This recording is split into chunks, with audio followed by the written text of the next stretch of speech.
کمزور دل والا آدمی تو ان کی شہادت کو نہ سن سکتا ہے نہ پڑھ سکتا ہے. ان کے بدن کے ٹکڑے ٹکڑے کر دیے گئے. جس نے ان کو شہید کرایا اس نے جب آپ شہید ہو گئے تو آپ کا کلیجہ نکالا. دل نکالنا آسان بات ہے کیا؟ کسی کا دل نکالنے کے لیے بہت ہمت چاہیے. اس نے دل نکالا، وہ دل کو کھا گئی. امام حسین کی شہادت سے بڑی شہادت ہے. اور ان کے کانوں کو کاٹ دیا گیا، ان کی ناک کو کاٹ دیا گیا، ہونٹوں کو کاٹ دیا گیا، دانتوں کو نکال دیا گیا، اور ان کی آنکھوں کو نکال دیا گیا، اور ان کی انگلیوں کو ایک ایک کر کے کاٹا ہندا نے. اور کہ انگلیوں کو کاٹ کے ہار بنایا، پیر کی انگلی کو کاٹا ہار بنایا. جب آپ کی وفات ہو گئی تو غسل دیا تو اس وقت آپ کی آنکھوں سے آنسو جاری تھے. جو بات حضور نے حضرت فاطمہ کو کہی وہی بات میں آج آپ کو کہتا ہوں کہ جس طرح حضرت فاطمہ حضور کے وفات پر نہیں روئی، اس طرح میری شہادت پر بھی تم رونا نہیں.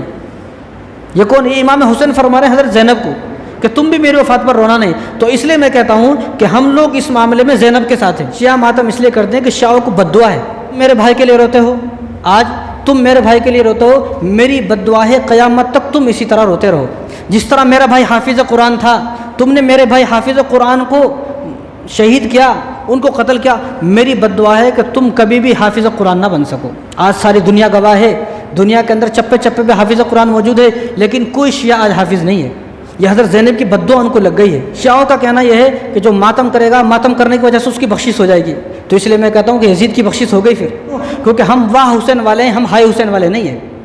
ہمیں امام حسین پر فخر ہے، اور امام حسین ہماری نظروں میں جیت گئے، ہارے نہیں ہیں. اور ہارنے والے کا ماتم کیا جاتا ہے، جیتنے والے کا ماتم نہیں کیا جاتا.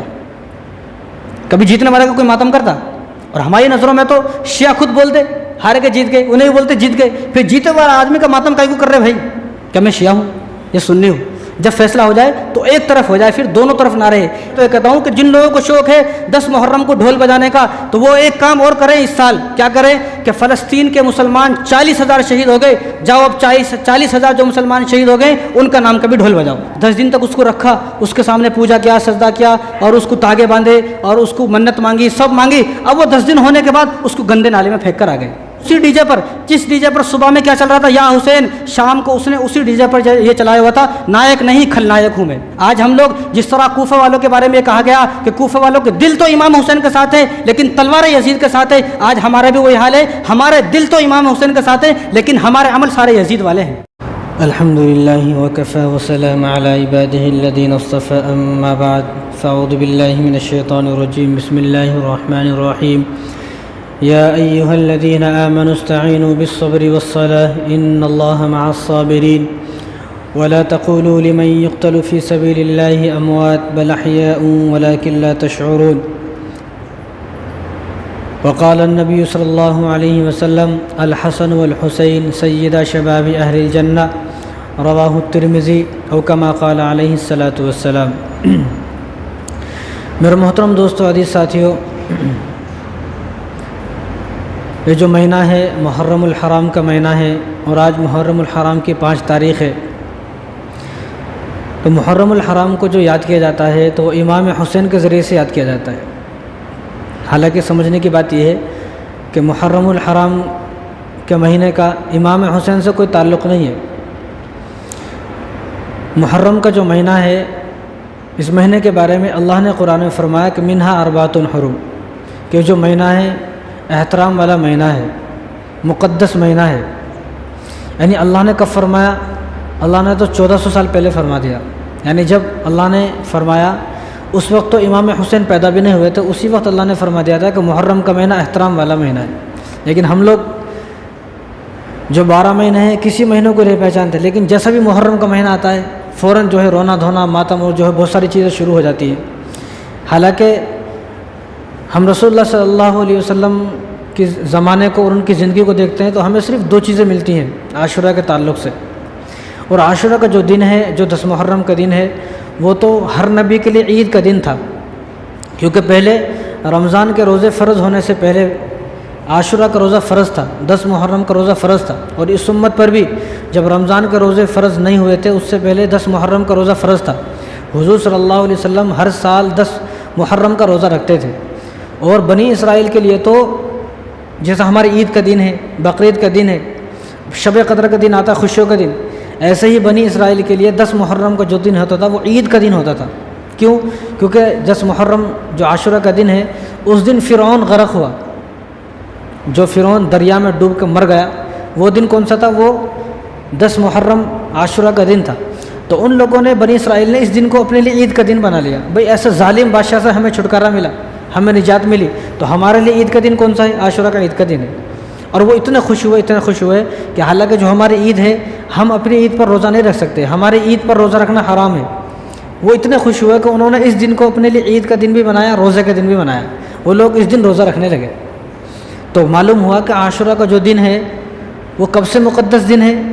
بنی اسرائیل جب تو حضور نبی بھی نہیں بنے، اور اس کے بعد تو ہزاروں نبی آئے، اس وقت سے لے کر امام حسین کی پیدائش سے پہلے بھی وہ مقدس دن تھا۔ لیکن ہم لوگ جو پہچانتے ہیں 10 محرم کو، وہ صرف امام حسین کی وجہ سے پہچانتے ہیں کہ حضرت حسین رضی اللہ تعالیٰ عنہ کی وفات ہو گئی 10 محرم کا دن، اب پتہ نہیں کون سی مصیبت آ گئی، اب ایسی مصیبت آ گئی ہے، اب جو ہے سارے زمانے میں دیکھا دیکھ، ایک دوسرے کو دیکھا دیکھ۔ حالانکہ نہ کوئی یہ سمجھنے کی کوشش کرتا ہے کہ جو ہمیں رونا ہے وہ رونا کہیں لکھا ہے کہ نہیں لکھا ہے، ہمیں جو ماتم کرنا ہے، سوگ منانا ہے، ڈھول بجانے، شربت تقسیم کرنا، وہ کہیں ہے بھی نہیں ہے، اس بات سے ہمیں کوئی تعلق نہیں ہے۔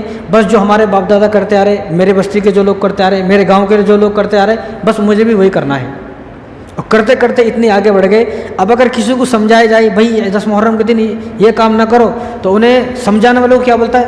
گستاخ رسول ہے، اہل بیت کا غدار ہے، اہل بیت کا دشمن ہے، اس کو اہل بیت سے محبت نہیں ہے۔ حالانکہ اور یہ سارے کام کون کر رہے ہیں؟ ان پڑھ جاہل، جس کو قرآن کا علم نہیں، حدیث کا علم نہیں، کبھی قرآن کو کھول کے دیکھتا نہیں ہے، کبھی جو ہے نماز جو ہے فجر کی نماز پڑھے مہینے ہو جاتے ہیں، وہ آدمی سب سے پہلے آ کے محرم مناتا ہے، اور محرم میں ایسا چھچورا پن، ایسا آوارہ گردی، خرافات اتنے ہو گئے، اتنے رسم بدعت شروع ہو گئے کہ سمجھ میں نہیں آتا کون سی رسم پہ بات کریں، کون سی بدعت پہ بات کریں۔ آدمی حیران ہو جاتا ہے، آخر میں بات کروں تو کس موضوع پہ بات کروں؟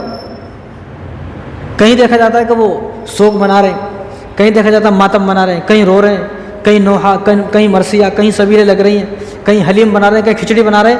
ایک عام آدمی پریشان ہو جاتا ہے، آخر میں کہاں سے شروع کروں، کہاں ختم کروں، کیونکہ اتنی جو ہے وہ بدعات شروع ہو چکی ہے۔ اب اگر کس کو سمجھائے تو کیسا سمجھائے؟ بہت مشکل ہے کسی کو سمجھانا۔ اس لیے محرم کے جو عاشورہ کا جو دن ہے، اس میں سب سے زیادہ جو چیز ہوتی ہے وہ ہوتا ہے ماتم۔ اب ایک سوال مسلمان کے ذہن میں آتا ہے کہ ہم ماتم کیوں نہیں کرتے؟ بھائی سارا ایران ماتم کر رہا ہے، سارا عراق ماتم کر رہا ہے، سارا بغداد ماتم کر رہا ہے، اور ہندوستان کے الگ الگ خطوں میں اکثر لوگ ماتم کر رہے ہیں، پھر ایسی کیا وجہ ہے کہ ہم لوگ ماتم کیوں نہیں کرتے؟ اہل سنت والجماعت کا عقیدہ کیا ہے اس معاملے میں؟ پہلے وہ سنیں آپ کہ ہم لوگ ماتم کیوں نہیں کرتے، اس کی کیا وجہ ہے۔ دیکھو، کسی کا انتقال ہو گیا، کسی کی وفات ہو گئی، کسی کی شہادت ہو گئی، چاہے وہ شہادت کیسے بھی ہوئی ہو، تو ہمیں اس شہادت میں دیکھنا ہے کہ اس شہادت کے بارے میں ہمارا دین کیا کہتا ہے، ہمارا اسلام کیا کہتا ہے، شریعت کیا کہتی ہے۔ جو کوئی شہید ہوا ہے، اس شہید کے بارے میں حضور صلی اللہ علیہ وسلم کا عمل کیا ہے، ہمیں پہلے وہ طریقہ دیکھنا ہے۔ تو ہم سب سے پہلے دیکھتے ہیں کہ حضور صلی اللہ علیہ وسلم کے زمانے میں 23 سال کے عرصے میں 256 صحابہ شہید ہوئے۔ کتنے صحابہ؟ 256 صحابہ شہید ہوئے۔ لیکن ہم حضور کے زمانے میں اور حضور کا عمل یہ دیکھتے ہیں کہ حضور نے کسی بھی صحابی کا ماتم نہیں بنایا، اور امام حسین کی شہادت تو کچھ بھی نہیں ہے، اس سے بھی بڑی شہادت سنیں آپ، بہت ساری شہادتیں، آپ کو میں صرف ایک بتاتا ہوں۔ اتنے سارے صحابہ شہید ہوئے حضور کے زمانے میں، لیکن حضور نے صرف ایک واحد صحابی ہیں جن کو سید الشہداء کہا۔ کیا کہا؟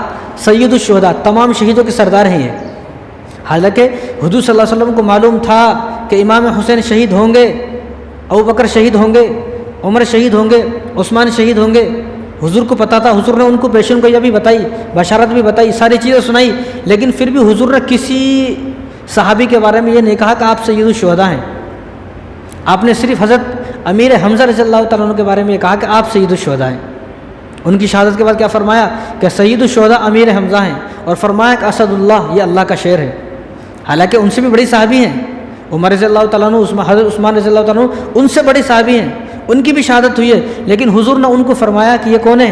اسد اللہ، یہ اللہ کا شعر ہے، اور یہ تمام شہیدوں کے سردار ہیں۔ ان کی شہادت شوال کے مہینے میں ہوئی ہے، 15 شوال کو۔ کیسے شہادت ہوئی؟ کمزور دل والا آدمی تو ان کی شہادت کو نہ سن سکتا ہے نہ پڑھ سکتا ہے۔ ان کے بدن کے ٹکڑے ٹکڑے کر دیے گئے، بدن کے ٹکڑے کر دیے گئے۔ اور جو ہندا ہے، ہندا جس نے ان کو شہید کرایا، اس نے جب آپ شہید ہو گئے تو آپ کا کلیجہ نکالا۔ دل نکالنا آسان بات ہے کیا؟ کسی کا دل نکالنے کے لیے بہت ہمت چاہیے، اس نے دل نکالا، وہ دل کو کھا گئی۔ تو اس سے بڑی شہادت کیا ہو سکتی ہے؟ امام حسین کی شہادت سے بڑی شہادت ہے۔ اور ان کے کانوں کو کاٹ دیا گیا، ان کی ناک کو کاٹ دیا گیا۔ ہونٹوں کو کاٹ دیا گیا، دانتوں کو نکال دیا گیا اور ان کی آنکھوں کو نکال دیا گیا اور ان کی انگلیوں کو ایک ایک کر کے کاٹا ہندا نے، اور ان کی انگلیوں کو کاٹ کے ہار بنایا، پیر کی انگلی کو کاٹا ہار بنایا. تو اتنی خطرناک شہادت ہوئی ہے کہ امام حسین کی، لیکن کوئی بھی سید الشہداء امیر حمزہ کو یاد کرنے کو تیار نہیں ہے. کیوں؟ کیونکہ ہم لوگ جو فالو کر رہے ہیں آج کل وہ شیعہ کو فالو کر رہے ہیں، اسلام کو فالو نہیں کر رہے. اگر ہم اسلام کو فالو کرتے تو ہم بہت کچھ سمجھ جاتے، لیکن ہم لوگ شیعہ کو فالو کر رہے ہیں. ان کا ہار بنایا، ہاتھوں کی انگلیاں کاٹی، پیر کی انگلیاں کاٹی، اور ہار میں کان کو بھی ڈالا گیا، آنکھ کو بھی ڈالا گیا، ناک ہونٹ سب کو کاٹا گیا اور ہار بنایا گیا. اور وہ ہار بنا کر جو ہندا ہے اس نے اپنے گلے میں ڈالا اور مکے کی گلیوں میں چیختی چلاتی تھی، شور مچاتی تھی، اور خوشی سے وہ جو ہے وہ جو ان کی شعر و شاعری ہوتی، شعر و شاعری پڑھتی تھی کہ آج ہم نے حضرت امیر حمزہ کو قتل کر دیا. تو یہ کتنی بڑی شہادت ہے. اور حضور صلی اللہ علیہ وسلم نے جب دیکھا ان کے اعضاء کو جمع کیا تو آدھے اعضاء تو ملے بھی نہیں، دل تو ملا بھی نہیں، دل تو انہیں کھا گئی، انگلیاں تو ملے بھی نہیں، کان تو ملے بھی نہیں، آنکھیں تو ملے بھی نہیں، دانت نہیں ملے. اتنی خطرناک شہادت ہوئی ہے. اس کے بعد رسول اللہ صلی اللہ علیہ وسلم نے ان کی نماز جنازہ پڑھائی، ایک مرتبہ نہیں. ہمارے یہاں کوئی مر جاتا ہے اس کی ایک مرتبہ نماز جنازہ پڑھاتے، دوبارہ کوئی بولے تو بھی نہیں پڑھتا، بھائی ہو گیا لے کے جاؤ. اور یہاں حضور صلی اللہ علیہ وسلم نے کتنی مرتبہ؟ 70 مرتبہ ان کی نماز جنازہ پڑھائی. 70 مرتبہ، بتاؤ، ایک مرتبہ پڑھانا ہی بہت بڑی بات ہے. تو حضور کو کتنا درد ہوا ہوگا کہ اپنے چچا کی نماز جنازہ 70 مرتبہ پڑھا رہے ہیں آپ. اور آپ صلی اللہ علیہ وسلم پوری زندگی میں ان کو کبھی بھولے نہیں. اور جنہوں نے وحشی بن حرب، جنہوں نے ان کو شہید کیا، انہوں نے بعد میں کلمہ پڑھ لیا. جب کلمہ پڑھا حضور کے سامنے آئے تو حضور نے ان سے فرمایا کہ میں تجھے دیکھتا ہوں تو مجھے میرے چچا کی یاد آتی ہے. تو نے کلمہ تو پڑھ لیا ہے، تو مسلمان ہو گیا ہے، لیکن میرے اوپر ایک احسان کر، تو میرے سامنے مت آئے گا، تو میرے پیچھے رہ کر. تو وہ ہمیشہ کبھی بھی پوری زندگی میں حضور کے سامنے نہیں آتے تھے، ہمیشہ حضور کے پیچھے رہتے تھے اور حضور ان کا آنا محسوس کرتے تھے وہ آگے. تو یہ کتنی خطرناک شہادت ہے، اتنی دردناک شہادت. لیکن حضور صلی اللہ علیہ وسلم نے، اب ہمیں حضور کی زندگی دیکھنا ہے. حضور کے چچا اتنے دردناک شہادت ہوئی ہے حضور کے چچا کی، لیکن حضور نے اپنے چچا کی شہادت پر ماتم نہیں کیا. اس لیے نہیں کہ بھائی چلو شوال کا مہینہ آ گیا، آج 15 شوال ہے، چلو سارے صحابی مل کر ماتم کریں گے، سوگ منائیں گے اور ان کا نام پر کھچڑا بنائیں گے، شربت بنائیں گے، شربت تقسیم کریں گے. حضور نے کبھی نہیں کہا. تو ہمیں ہر چیز کے کرنے سے پہلے اسلام کا عمل دیکھنا ہے، اسلام ہمیں کیا تعلیم دیتا ہے، اسلام کو دیکھنا ہے. جب حضور صلی اللہ علیہ وسلم نے اپنے چچا کا سوگ نہیں منایا، ماتم نہیں بنایا، تو ہمارے لیے اب حکم کیا ملتا ہے؟ ہمارے لیے اب یہ حکم ملتا ہے شریعت سے کہ ہمیں بھی کسی کا ماتم منانا نہیں ہے، کسی کا سوگ منانا نہیں ہے. اور امام حسین جب وفات ہوئے، امام حسین کے 50 سال تک بعد بھی صحابہ زندہ تھے. اور جب امام حسین کی شہادت ہوئی ہے تو حضرت حسین رضی اللہ تعالیٰ عنہ کی شہادت کے وقت 300 صحابی زندہ تھے. 50 سال تک زندہ تھے صحابی، لیکن کبھی ان کے ذہن میں یہ خیال نہیں آیا کہ ہمیں بھی ماتم کرنا ہے، ہمیں بھی سوگ منانا ہے، ہم بھی ان کے نام پر سبیلے لگائیں گے، ہم بھی ان کے نام پر شربتیں تقسیم کریں گے.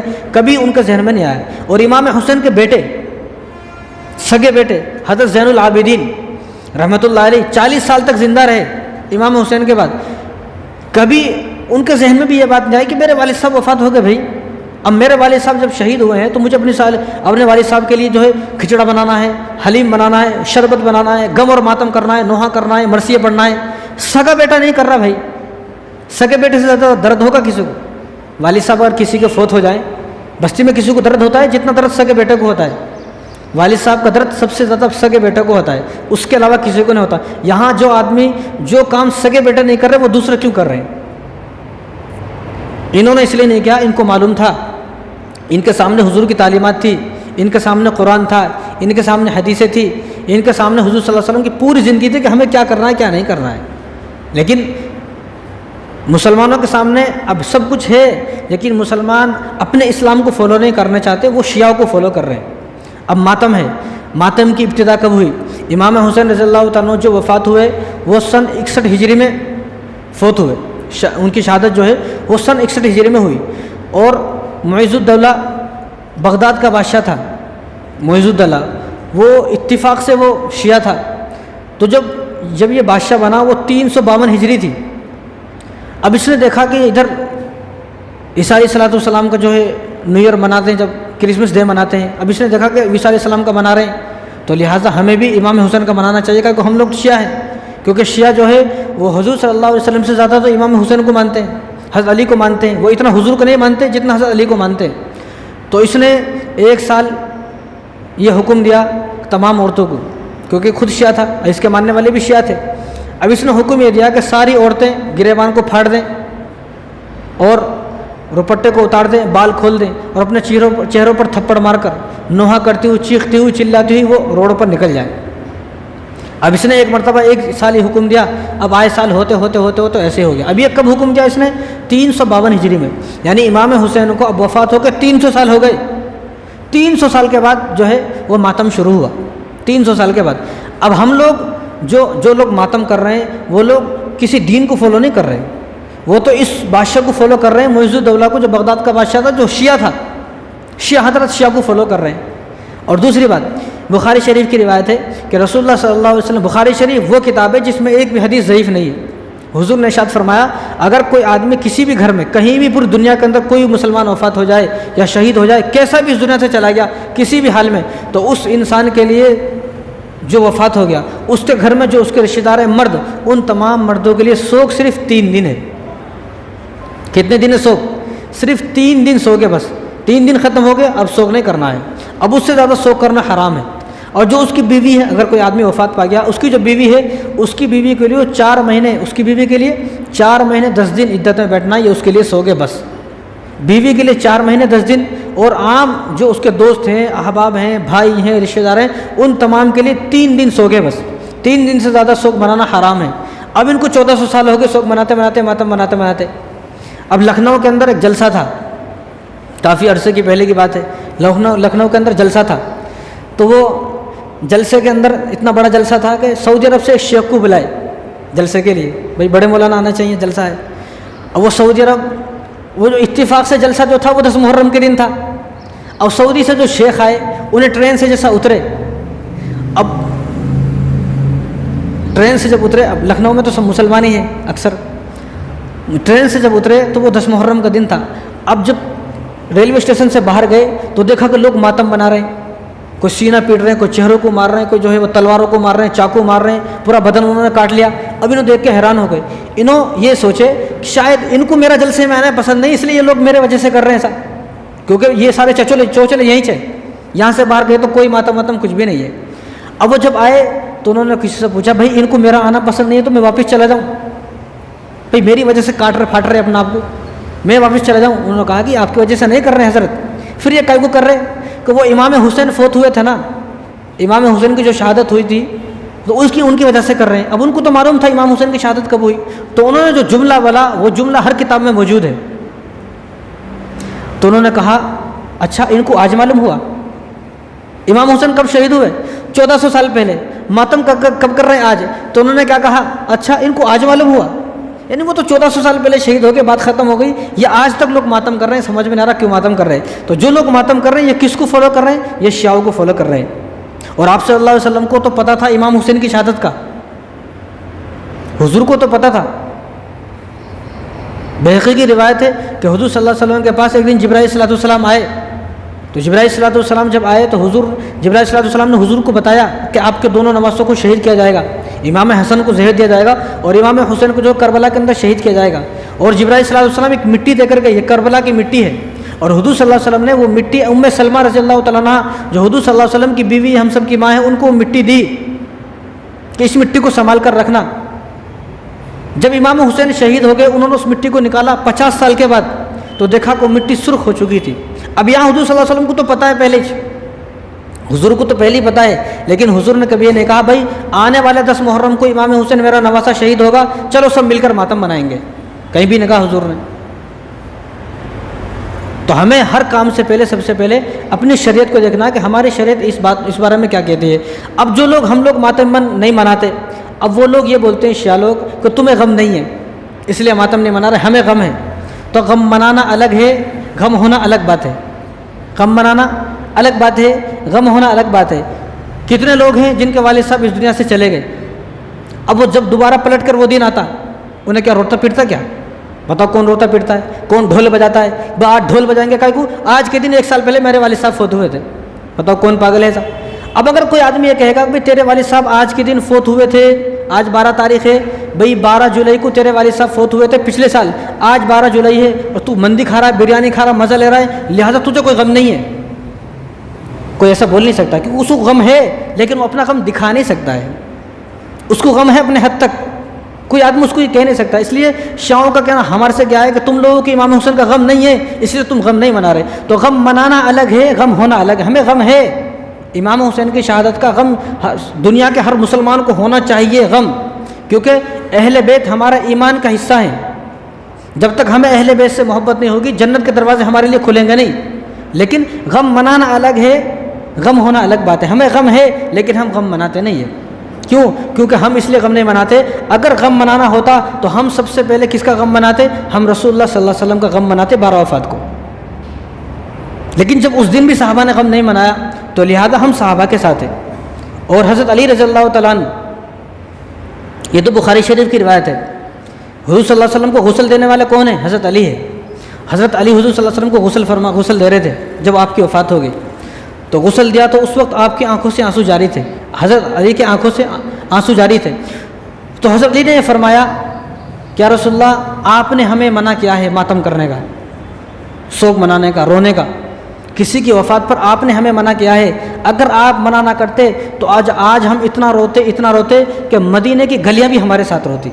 آج ہم دنیا کو دکھاتے رونا کس کو کہا جاتا ہے، ہم سب مل کر اتنا روتے، لیکن آپ نے ہمیں منع کیا ہے، کیونکہ حضور کا چلا جانا ہی سب سے بڑا غم ہے۔ حضور کے جانے سے، حضور کے غم سے بڑا ہمارے لیے کوئی غم نہیں ہے۔ اگر ہم غم مناتے تو وہ حضور کی وفات کا غم مناتے، لیکن یہاں پر حضرت علی فرما رہے ہیں کہ اگر آپ ہمیں منع نہ کرتے رونے کے لیے تو ہم اتنا روتے کہ دنیا یاد کرتی کہ رونا کس کو کہا جاتا ہے، ہم دنیا کو دکھاتے، اور یہ مدینے کی گلیاں، مدینے کی دیواریں بھی ہمارے ساتھ روتی، لیکن ہم رو رہے نہیں ہیں۔ کیوں؟ کیونکہ آپ نے منع کیا ہے۔ اس لیے ہم لوگ کس کے ساتھ ہیں؟ ہم لوگ حضرت علی کے ساتھ ہیں، ہم لوگ حضرت زینب کے ساتھ ہیں۔ حضور صلی اللہ علیہ وسلم، بخاری شریف کی روایت ہے، حضور نے حضرت فاطمہ رضی اللہ تعالیٰ عنہ جو حضور صلی اللہ علیہ وسلم کی بیٹی ہیں، تو ان سے فرمایا کہ میری وفات کے بعد تم رونا نہیں، چیخنا نہیں، چلانا نہیں، نوحہ نہیں کرنا، ماتم نہیں کرنا، سوگ نہیں منانا میری وفات کے بعد۔ تو حضرت فاطمہ نے کہا کہ ٹھیک ہے یا رسول اللہ۔ جب حضور کی وفات ہوئی تو کسی صحابی نے ذرہ برابر بھی حضرت فاطمہ کی آواز نہیں سنی، کیونکہ والد صاحب چلے گئے، رونا چاہیے تھا، لیکن ان کے سامنے حضور کے جملے تھے، حضور نے منع فرما دیتا ہے۔ اسی طرح جب امام حسین شہید ہوئے تو امام حسین جب شہید ہوئے تو حضرت زینب، یہ امام حسین کی بہن ہے، یہ آپ کے ساتھ تھی، تو امام حسین جب اکیلے بچ گئے، اکیلے رہ گئے، اور امام حسین کو جب معلوم ہو گیا کہ اب میری شہادت قریب ہے، تو امام حسین نے اپنی بہن حضرت زینب کو بلایا اور کہا کہ جو بات حضور نے حضرت فاطمہ کو کہی وہی بات میں آج آپ کو کہتا ہوں، کہ جس طرح حضرت فاطمہ حضور کے وفات پر نہیں روئی، اس طرح میری شہادت پر بھی تم رونا نہیں۔ یہ کون؟ یہ امام حسین فرما رہے ہیں حضرت زینب کو کہ تم بھی میری وفات پر رونا نہیں۔ تو اس لیے میں کہتا ہوں کہ ہم لوگ اس معاملے میں زینب کے ساتھ ہیں، ہم لوگ اس معاملے میں حضرت زین العابدین کے ساتھ ہیں، جو حضرت امام حسین کے بیٹے تھے۔ وہ 40 سال تک زندہ رہے، لیکن انہوں نے کبھی رویا، چیخنا، چلانا وہ سب نہیں کرا، کیونکہ ان کے سامنے حدیثیں تھیں۔ اب وہ حدیثیں کیا ہیں؟ یہ حدیثیں سنیں آپ، بخاری شریف کی روایت ہے، عبداللہ ابن عمر رضی اللہ عنہ فرماتے ہیں کہ حضور نے یہ فرمایا، جو آدمی کسی کی وفات پر، کسی کی شہادت پر، کسی کی میت پر نوحہ کرے، ماتم کرے، سوگ منائے، 3 دن سے زیادہ غم کرے، تو اس کو کہہ دیا جائے کہ فلیس منا، وہ ہم میں سے نہیں ہے، مسلمانوں میں سے نہیں ہے وہ آدمی۔ اور مستدرک حاکم کی روایت ہے، رسول اللہ صلی اللہ علیہ وسلم ارشاد فرمایا کہ جو نوحہ کرے، ماتم کرے کسی کی شہادت پر، کسی کی وفات پر، اور وہ بغیر توبہ کے مر جائے، تو قیامت کے دن اس کو خارش کا کرتا پہنایا جائے گا اور تارکول کا کرتا پہنایا جائے گا۔ تارکول کا خارش کا کرتا، ایسا کرتا جس کو پہنتے ہی کھجلی مچے گی۔ یہ دنیا کا کرتا نہیں ہے جس کو اتار دے گا، یہ جہنم کا کرتا ہے جس کو آدمی اتار نہیں سکتا ہے۔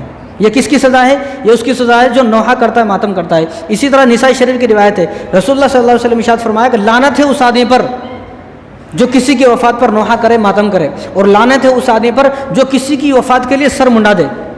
اب یہاں تو ایک فیشن بن گیا ہے، کسی کے گھر میں وفات ہوئی، اب گھر کے سارے لوگ گھنڈو ہو گئے۔ کئی کو گھنڈو ہو گئے؟ یہاں حضور نے منع فرمایا کہ لعنت اس آدمی پر کہ جس گھر میں وفات ہو، نوحہ کرے، اور وفات پر جو گھنڈو ہو جائے۔ یہ تو مشرکوں کا عقیدہ ہے، ان کا عقیدہ ہے، ہمارا عقیدہ نہیں ہے، تو حضور نے لعنت فرمائی۔ اسی طرح نسائی شریف کی روایت ہے اور مسند احمد کی روایت ہے، رسول اللہ صلی اللہ علیہ وسلم ارشاد فرمایا کہ جب کوئی آدمی مر جاتا ہے، کوئی عورت، کوئی بھی مسلمان مر جاتا ہے، تو فرشتے اس کی نماز جنازہ پڑھتے ہیں، فرشتے بھی انسانوں کے ساتھ، آدمیوں کے ساتھ اس کی نماز جنازہ پڑھتے ہیں۔ تو حضور نے ارشاد فرمایا کہ فرشتے اس آدمی کی نماز جنازہ نہیں پڑھتے، ماتم کرے، کسی کی وفات پر ماتم اور نوحہ کرے، اس کی فرشتے نماز جنازہ نہیں پڑھتے ہیں۔ اور اس طرح ترمذی کی روایت ہے، حضرت جابر رضی اللہ عنہ فرماتے ہیں، حضور نے ارشاد فرمایا کہ 2 چیزوں سے، حضور نے ہمیں 2 چیزوں سے منع فرمایا، فرمایا کہ ان دو چیزوں سے پوری زندگی رکنا، ایک نوحہ کرنا، ماتم کرنا، اور دوسرا مرثیہ خوانی کرنا۔ مرثیہ، اب وہ ہائے زینب، ہائے فاطمہ، ہائے حسین، ہائے زینب، بھئی وہ مقدس اہل بیت کی خواتین ہیں۔ کیا کوئی آدمی یہ پسند کرتا ہے کہ میری بہن اور میری بیٹی کا نام روڈوں پر لیا جائے؟ بھئی کسی کی بہن کا نام، کسی کی بیٹی کا نام شبنم ہے، اب کوئی ایک آدمی جا کے ہائے شبنم، ہائے شبنم، اس کو کتنا غصہ آتا، ارے میری بہن کا نام لے رہا روڈ پہ، غصہ آتا۔ تو اسی طرح امام حسین کو بھی غصہ آتا ہوگا کہ میری بہنوں کا اور میری اولاد کا نام کس طرح روڈوں پر لیا جا رہا ہے۔ تو حضور نے منع فرمایا ان دو چیزوں سے، نوحہ کرنا اور مرثیہ خوانی سے۔ اور اسی طرح حضور صلی اللہ علیہ وسلم ارشاد فرمایا کہ مسلم شریف کی روایت ہے، حضور نے ارشاد فرمایا کہ دو چیزیں کفر ہیں، میری امت میں دو چیزیں کفر ہیں، ایک تانا دینا، لوگوں کو تانا دینا، تانا نہیں دینا کسی کو، دوسرا نوحہ کرنا، ماتم کرنا، یہ دو چیزیں حضور نے ارشاد فرمایا کہ یہ کفر ہیں۔ تو ہم لوگ کیوں ماتم نہیں کرتے ہیں؟ ہم لوگ اس لیے ماتم نہیں کرتے ہیں کہ ہمیں شریعت سے کوئی چیز ملتی نہیں ہے۔ جب حضور صلی اللہ علیہ وسلم کی وفات پر صحابہ نے صبر کیا اور امیر حمزہ کی وفات پر حضور نے صبر کیا، تو ہم لوگ بھی اس معاملے میں حضور کے ساتھ ہیں، ہم لوگ اس معاملے میں حضرت علی کے ساتھ ہیں، ہم لوگ اس معاملے میں امام زین العابدین کے ساتھ ہیں، اور ہم لوگ اس معاملے میں حضرت زینب کے ساتھ ہیں جو امام حسین کی بہن ہے۔ اور شیعہ ماتم کیوں کرتے ہیں؟ یہ بھی ایک سوال ہے۔ پھر کیا وجہ ہے شیعہ ماتم؟ شیعہ ماتم اس لیے کرتے ہیں کہ شیعوں کو بد دعا ہے، شیعوں پر بد دعا ہے زینب کی، حضرت زینب رضی اللہ تعالیٰ عنہا جو حضرت امام حسین کی بڑی بہن ہے، ان کی بد دعا ہیں۔ جس طرح ہماری کتابیں ہیں بخاری شریف، مسلم شریف، نسائی شریف، ترمذی شریف، اس طرح ان کی بھی کتاب ہے، شیعوں کی کتاب، ایک کتاب ہے مجالس المؤمنین، ایک کتاب ہے جلاء العیون، ان کی بڑی بڑی کتابیں، کیونکہ وہ ان کتابوں کو نہیں مانتے، ان کی اپنی کتابیں ہیں، تو ان کی کتاب میں ہے، ان کی کتاب میں، ہماری کتاب میں نہیں، بلکہ شیعہ لوگوں کی کتاب میں ہے۔ شیعہ لوگوں کی کتاب میں کیا ہے؟ جب حضرت زینب رضی اللہ تعالیٰ عنہ کربلا سے کوفہ گئی، کوفہ سے دمشق گئی، دمشق سے یزید کے پاس سے جب واپس آنے لگے تو کوفی جو لوگ تھے، کوفی، وہ دکھانے کے لیے رونے لگے، چیخنے لگے، چلانے لگے، نوحہ کرنے لگے، ماتم کرنے لگے۔ تو حضرت زینب نے جب ان کو دیکھا تو کہا تم کیوں رو رہے ہو؟ کیا وجہ ہے تم کیوں رو رہے ہو؟ انہوں نے کہا کہ ہم آپ کے لیے رو رہے ہیں۔ تو حضرت زینب نے کہا کہ تم نے تو ہمیں قتل کیا ہے، تم نے تو ہمیں قتل کیا ہے، تمہاری وجہ سے تو میرا بھائی شہید ہو گیا، تم کیوں رو رہے ہو؟ تو حضرت زینب نے فرمایا کہ میری بد دعائیں تم ہمیشہ روتے رہو۔ یہ شیعوں کی کتاب ہے جلاء العیون، مجالس المؤمنین، تو انہوں نے خود لکھا ہے کہ حضرت زینب نے فرمایا کہ انہوں نے بد دعا کی کہ میری بد دعائیں کہ تم ہمیشہ روتے رہو، تم اس رونے کے ذریعے سے اپنی غلطی کو چھپاؤ گے، اپنے آپ کو قاتل ہونے کو چھپاؤ گے، لیکن یہ چھپے گا نہیں۔ آج سب کو معلوم ہے کون سب سے زیادہ رو رہا ہے۔ اور احتجاج طبرسی، یہ بھی شیعوں کی کتاب ہے، تو اس میں حضرت امام زین العابدین نے کہا، جب حضرت زین العابدین بھی آ رہے تھے واپس، تو انہوں نے بھی ان سے کہا کہ تم کیوں رو رہے ہو؟ تو انہوں نے کہا کہ ہم تو تمہارے لیے رو رہے ہیں۔ تو انہوں نے کہا کہ تم ہی تو ہمارے قاتل ہو، تم کیوں رو رہے ہو؟ تم ہی تو قاتل ہو۔ اور آگے حضرت زینب نے، احتجاج طبرسی ایک کتاب ہے انہی کی شیعوں کی، تو اس میں حضرت زینب نے کہا کہ تم نے میرے بھائی کے لیے روتے ہو، آج تم میرے بھائی کے لیے روتے ہو، میری بد دعا ہے قیامت تک تم اسی طرح روتے رہو۔ جس طرح میرا بھائی حافظ قرآن تھا، تم نے میرے بھائی حافظ قرآن کو شہید کیا، ان کو قتل کیا، میری بد دعا ہے کہ تم کبھی بھی حافظ قرآن نہ بن سکو۔ آج ساری دنیا گواہ ہے، دنیا کے اندر چپے چپے پہ حافظ قرآن موجود ہے، لیکن کوئی شیعہ آج حافظ نہیں ہے۔ یہ حضرت زینب کی بد دعا ان کو لگ گئی ہے۔ اور ان کی کتاب مجالس المؤمنین شیعوں کی، اس میں لکھا ہے کہ کوفے کے سارے لوگ شیعہ تھے۔ کوفے کے سارے لوگ کون تھے؟ شیعہ تھے۔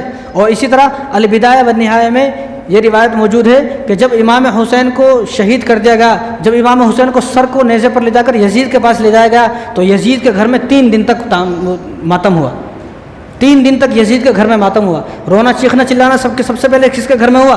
یزید کے گھر میں ہوا۔ اس لیے جو لوگ یہ دعویٰ کرتے ہیں کہ ہم کو امام حسین سے محبت ہے، اصل تو وہ یزید کے پیچھے چل رہے ہیں، یزید کو فالو کرنے والے وہ لوگ ہیں۔ اور شیعوں کا کہنا یہ ہے کہ جو ماتم کرے گا، ماتم کرنے کی وجہ سے اس کی بخشش ہو جائے گی۔ تو اس لیے میں کہتا ہوں کہ یزید کی بخشش ہو گئی پھر، کیونکہ سب سے پہلے تو یزید نے ماتم کیا، تو یزید کی تو بخشش ہو گئی۔ اور جو لوگ ڈھونگی تھے، کوفی تھے سارے، جن لوگوں نے قتل کیا، یہ بھی رو رہے ہیں، یہ بھی ماتم کر رہے ہیں، یہ بھی چیخنا چلا رہے ہیں، پھر تو ایسا لگتا ہے کہ ان سب کی بخشش ہو گئی۔ تو اس لیے ہمیں کسی کو ماتم، امام حسین کا ماتم نہیں کرنا۔ کیوں؟ کیونکہ ہم واہ حسین والے ہیں، ہم ہائے حسین والے نہیں ہیں۔ ہمیں امام حسین پر فخر ہے، اور امام حسین ہماری نظروں میں جیت کے ہارے نہیں ہیں۔ اور ہارنے والے کا ماتم کیا جاتا ہے، جیتنے والے کا ماتم نہیں کیا جاتا۔ کبھی جیتنے والے کا کوئی ماتم کرتا؟ اور ہماری نظروں میں تو شیعہ خود بولتے ہارے کے جیت گئے، انہیں بھی بولتے جیت گئے، پھر جیتے ہوئے آدمی کا ماتم کائی کو کر رہے بھائی؟ جیتے ہوئے کا ماتم نہیں کیا جاتا۔ اور ہم لوگ واہ حسین والے ہیں، ہم لوگ ہائے حسین والے نہیں ہیں۔ اور دوسری بات، شہید جو ہے وہ کہاں گیا مرنے کے بعد؟ اپنی شہادت کے پاس اللہ سے گیا، اللہ کے پاس گیا، اور ان کو جو شہید ہیں ان کو اللہ تبارک و تعالیٰ رزق دے رہے ہیں، اور وہ جنت میں چلے کہ جنت اس دنیا سے بہتر ہے۔ اور شہید کے بارے میں حضور صلی اللہ علیہ وسلم صحابہ کو دعا سکھاتے تھے، اللہم ارزقنا شہادۃ فی سبیلک، یہ دعا حضور صلی اللہ علیہ وسلم صحابہ کو سکھاتے تھے، دعا کرو، یہ دعا کرو۔ اس دعا کا مطلب کیا ہے کہ تم دعا کرو اللہم ارزقنا شہادۃ فی سبیلک، یا اللہ مجھے بھی شہادت کی موت عطا فرما۔ جب شہادت اتنی بری چیز ہے جو شیعہ سمجھ رہے ہیں، پھر حضور صلی اللہ علیہ وسلم دعا کیوں سکھا رہے ہیں؟ دعا سکھانے کا مطلب یہ ہے کہ حضور اس لیے دعا سکھا رہے ہیں کہ شہادت کوئی بری چیز نہیں ہے۔ اور دوسری بات، شہید کے بارے میں حضور صلی اللہ علیہ وسلم اللہ تبارک و تعالیٰ نے فرمایا، یہ تو حضور کی بات میں نے آپ کو حدیثیں بتائی ہے، اللہ نے فرمایا، اللہ نے پورا رکوع اتارا ہے شہید کے بارے میں، پورا رکوع، کیونکہ اللہ کو اسی وقت معلوم تھا 1400 سال پہلے کچھ فتنہ پھیلانے والے لوگ، کچھ فسادی لوگ، کچھ جھگڑالو لوگ پیدا ہوں گے، تو اللہ تبارک و تعالیٰ نے اسی وقت پورا رکوع اتار دیا، یا ایھا الذین آمنوا استعینوا بالصبر والصلاۃ، کہ ایمان والو اللہ تبارک و تعالیٰ سے مدد مانگو نماز کے ذریعے سے، صبر کے ذریعے سے، اور آگے فرمایا ان اللہ مع الصابرین، اگر تم صبر کرو گے تو اللہ تبارک و تعالیٰ کی مددیں تمہارے ساتھ رہیں گی۔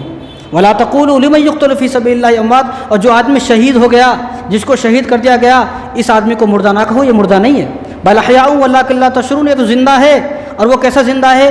اب آگے کوئی آدمی سوچنے لگے کیسا زندہ ہے، تو اللہ تعالیٰ نے فرمایا بل احیاء ولکن لا تشعرون، یہ تمہارے سمجھ میں نہیں آئے گا، وہ کس طرح زندہ ہے مجھے پتا ہے، تمہارے سمجھ میں آنے والی بات نہیں ہے۔ اور آگے اللہ نے فرمایا وَلَنَبْلُوَنَّكُمْ بِشَيْءٍ مِّنَ الْخَوْفِ وَالْجُوعِ وَنَقْصٍ مِّنَ الْأَمْوَالِ، اللہ تبارک و تعالیٰ تمہیں آزماتے ہیں طرح طرح کی چیزوں سے، کبھی کاروبار میں نقصان ہو گیا، کبھی کسی کی وفات ہو گئی، کبھی کچھ ہو گیا، اس طرح آزماتے ہیں۔ جو ان تمام آزمائش پر صبر کرتا ہے وَبَشِّرِ الصَّابِرِينَ، خوشخبری اس آدمی کے لیے۔ اور آگے فرمایا الَّذِينَ إِذَا أَصَابَتْهُمْ مُصِیبَۃٌ، جو وہ لوگ ہیں جو ہر مصیبت پر صبر کرتے ہیں۔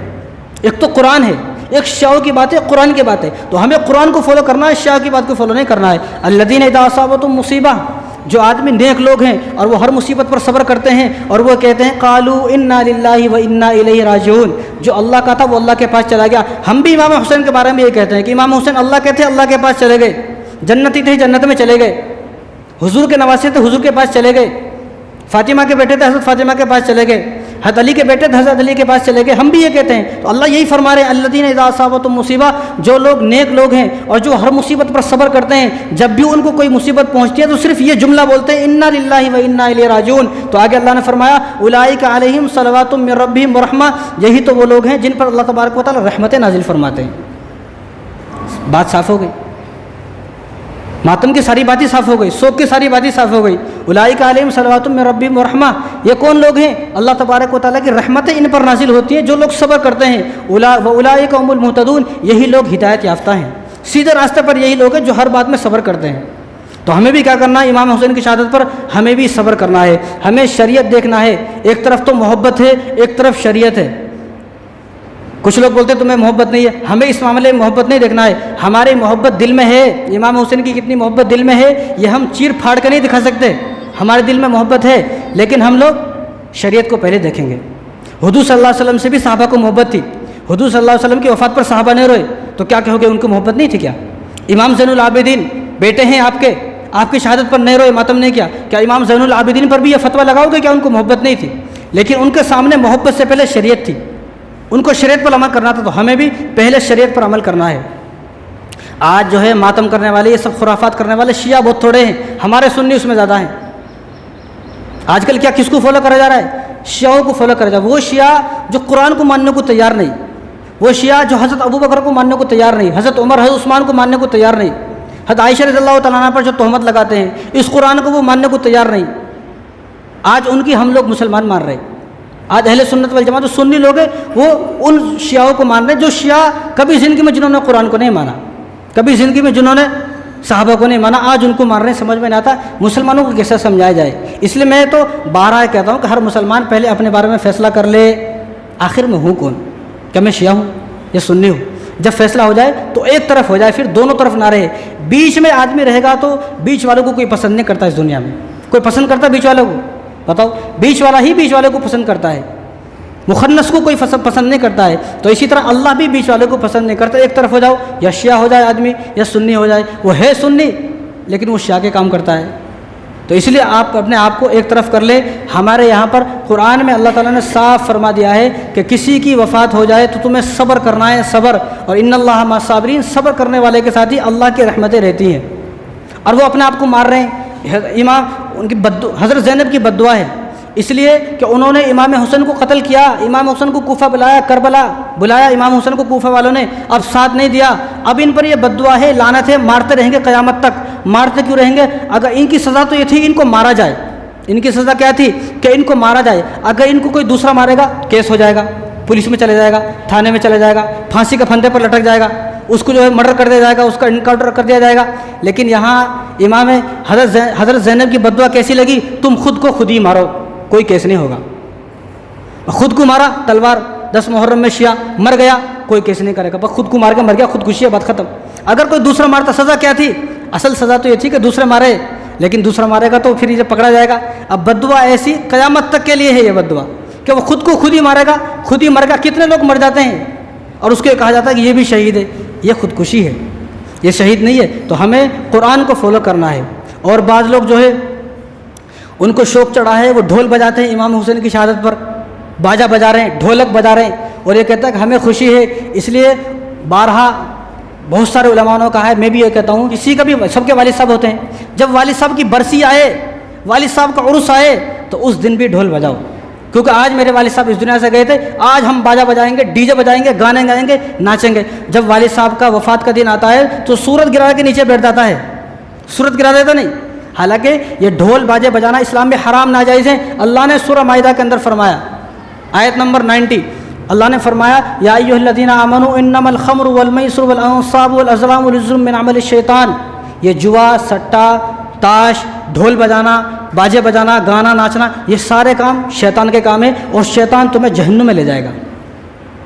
اس لیے میں کہتا ہوں, جو امام حسین کی شہادت پر ڈھولک بجاتے ہیں, انہوں نے اتنے خاندان کے لوگ ان کے خاندان سے اپنے چلے گئے, اپنے خاندان کے لوگوں پہ ڈھول بجاؤ. بھائی آج ڈھول بجا رہا ہے, کیوں؟ آج کے دن میری والدہ جو ہے اس دنیا سے چلی گئی تھی, آج میرے کو ڈھول بجانا ہے. کوئی بھی نہیں بجاتے.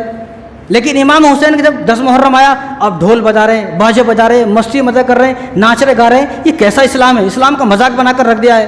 اس لیے میں تو یہ کہتا ہوں کہ جن لوگوں کو شوق ہے 10 محرم کو ڈھول بجانے کا, تو وہ ایک کام اور کریں اس سال. کیا کریں کہ فلسطین کے مسلمان 40,000 شہید ہو گئے, جاؤ اب 40,000 جو مسلمان شہید ہو گئے ان کا نام کا بھی ڈھول بجاؤ. بھائی شہید کے لیے ڈھول بجا رہے ہیں نا, یہ بھی تو شہید ہوئے ہیں, ان کے نام کا بھی ڈھول بجاؤ. پھر ان کا نام کا کیوں نہیں بجا رہے؟ تو اس لیے ڈھول وول کچھ بجانا نہیں ہے, بس مستی مزہ مسخرہ پن کا ہے. اور جہاں عیاشی ہوتی ہے, آج کل مسلمان جو ہے عیاشی کو پسند کرتے ہیں. دین اصل میں ہے کیا وہ سمجھنے کو تیار نہیں ہے. دین صرف وہی ہے جو 1400 سال پہلے آ چکا. اللہ نے اعلان فرما دیا الیوم اکملت لکم دینکم, بس یہی دین ہے. اس کے علاوہ 1400 سال کے بعد کی جتنی باتیں سب بیکار کی باتیں, ہماری بنائی ہوئی باتیں ہیں. اور ایک یہ دیکھا جاتا ہے کہ تعزیے بھی نکال رہے ہیں. یہ بات تو ایسی ہے, اس بات کو کرنے سے پہلے آدمی کو سوچنا پڑتا ہے کہ میں زندہ بچوں گا کہ نہیں بچوں گا اگلے جمعے تک. یہ بات کرتے ہیں تو اپنا گھر کا, اپنا جو اپنی بستی میں رہتا ہے انہیں دشمن ہو جاتا ہے. یہ بات ہماری پول کا کھول دی. یہ پول نہیں ہے, یہ اسلام ہے. اسلام جو آپ کو بتایا جا رہا ہے, اور ہم لوگ اسلام بتانے والے, اسلام بنانے والے نہیں ہیں. ایک ہوتا ہے اسلام بنانے والا, ایک ہوتا ہے اسلام بتانے والا, اور ہم لوگ اسلام بتانے والے ہیں, اسلام بنانے والے نہیں ہیں. اور لوگوں کو شوق چڑھا ہے تعزیہ بنانے کا. تو سن لے, تعزیہ سب سے پہلے کس نے بنایا؟ امیر تیمور لنگ, جو ہندوستان کا بادشاہ تھا, لنگڑا بادشاہ تھا. 1,70,00,000 لوگوں کا قاتل ہے وہ, شیعہ تھا وہ. 42 ملکوں پر اس کی حکومت تھی, لنگڑا تھا وہ. وہ ہر سال کربلا جاتا تھا. 1 سال بیمار ہو گیا, نہیں جا سکا, تو اس نے اپنے وزیر سے کہا, اس کا وزیر شیعہ تھا. اب اس کے وزیر نے امام حسین کی شبیہ بنا کر اس کو دے دی, روزے کی بنا کر. اب اس کو بہت پسند آیا. اگلے سال سے اس نے اعلان ہی کر دیا کہ سارے لوگ ایسی شبیہ بناؤ. اب امام احمد رضا خاں بریلوی کے جو ماننے والے لوگ ہیں, انہوں نے امام احمد رضا خاں بریلوی نے صرف تعزیہ داری, ان کی کتاب ہے, انہوں نے فرمایا کہ صرف اتنی اجازت ہے 10 محرم کو امام حسین کے روزے کی شبیہ بنا کے گھر میں رکھ لیں, بس اتنا. امام حسین کے روزے کی شبیہ بنائے, جیسا کہ امام حسین کا روزہ ہے ایسا روزہ چھوٹا سا بنائے, گھر میں رکھ لے, بس اتنی اجازت ہے. اس سے زیادہ کی اجازت نہیں ہے. آج کل کیا کیا جا رہا ہے؟ آج کل تعزیہ کے نام پر بڑی اتنا لمبا تعزیہ بنایا جا رہا ہے, وہ تاروں کو ٹچ ہو گیا, کتنے لوگ مر گئے. یہ خودکشی ہوئے. شہید کوئی شہادت کا رتی برابر ثواب نہیں ملے گا. جو لوگ تعزیے کی وجہ سے مرے سارے جو ہے وہ جہنم میں چلے گئے, سارے نے خودکشی کر لی. اب تعزیے کے نام پہ کیا بنایا جا رہا ہے؟ مکہ بنایا جا رہا, مدینہ بنایا جا رہا, قطب مینار, چار مینار, مکہ مسجد, اور بھائی یہ مسجد وہ مسجد, اور لال قلعہ اور جامع مسجد, اور اتنی لمبی لمبی میناریں بنا رہے. کیا ہے یہ تعزیہ ہے. اور احس پہ بنا رہے میرا 100 میٹر کا, 200 میٹر, 200, اتنا لمبا لمبا ایسا بنا رہے. سمجھ میں نہیں آتی یہ کون سا اسلام ہے. کیا صحابہ نے تعزیہ بنائے؟ کیا تابعین نے تعزیہ بنائے؟ کیا امام بخاری نے, امام اعظم ابو حنیفہ نے, جس کو ہم فالو کرنے والے, انہوں نے تعزیہ بنائے کیا؟ اگر انہوں نے بنائے تو بہت اچھا, ہم بھی بنائیں گے. اور ظلم تو یہ ہے یہاں تک تو ٹھیک تھا بنائے, اس سے آگے جو بات ہے وہ مجھ سے برداشت نہیں ہوتی. ظلم تو یہ ہے کہ اس پر یا حسین لکھا ہوا ہے, یا علی لکھا ہوا ہے, فاطمہ لکھا ہوا ہے, یا حسین یا حسن لکھا ہوا ہے, اوپر کلمہ بھی لکھا ہوا ہے. اب یہ آگے کی جو بات ہے, میں نے جب وہ ویڈیو اپنی آنکھوں سے دیکھی تو میری آنکھوں بھی آنسو نکل گئے. کیا اب وہ بنایا, 10 دن تک اس کو رکھا, اس کے سامنے پوجا کیا, سجدہ کیا, اور اس کو تاگے باندھے, اور اس کو منت مانگی, سب مانگی. اب وہ 10 دن ہونے کے بعد اس کو گندے نالے میں پھینک کر آ گئے. بتاؤ پھینکتے نہیں پھینکتے؟ اس کو ٹھنڈا کر, یہ کون سا گرم تھا یہ؟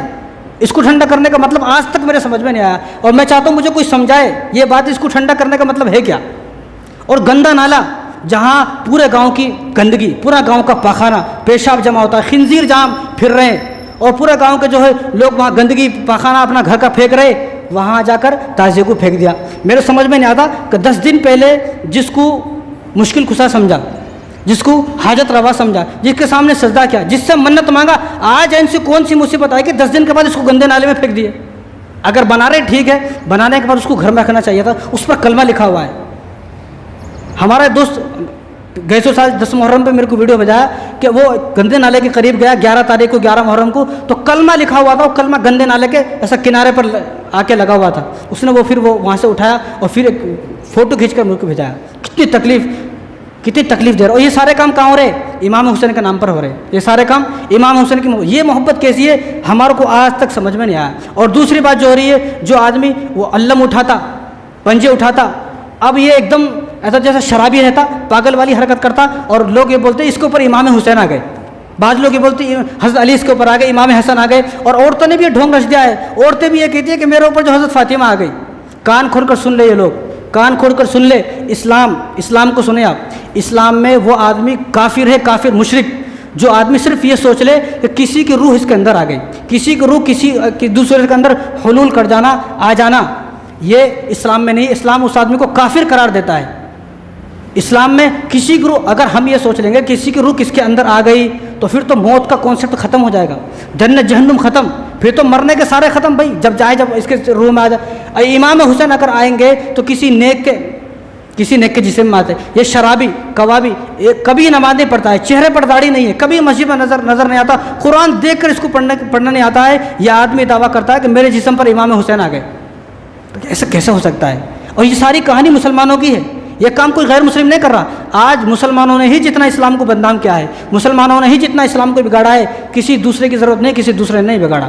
کیسا اسلام ہے سمجھ میں نہیں آ رہا. اب یہ جو ہے جیسا شرابی ڈولتا ہے اور وہ آگ پر چل رہا ہے, جو نبی ہمیں آگ سے بچانے آئے تھے آج وہ امت آگ پر چل رہی ہے.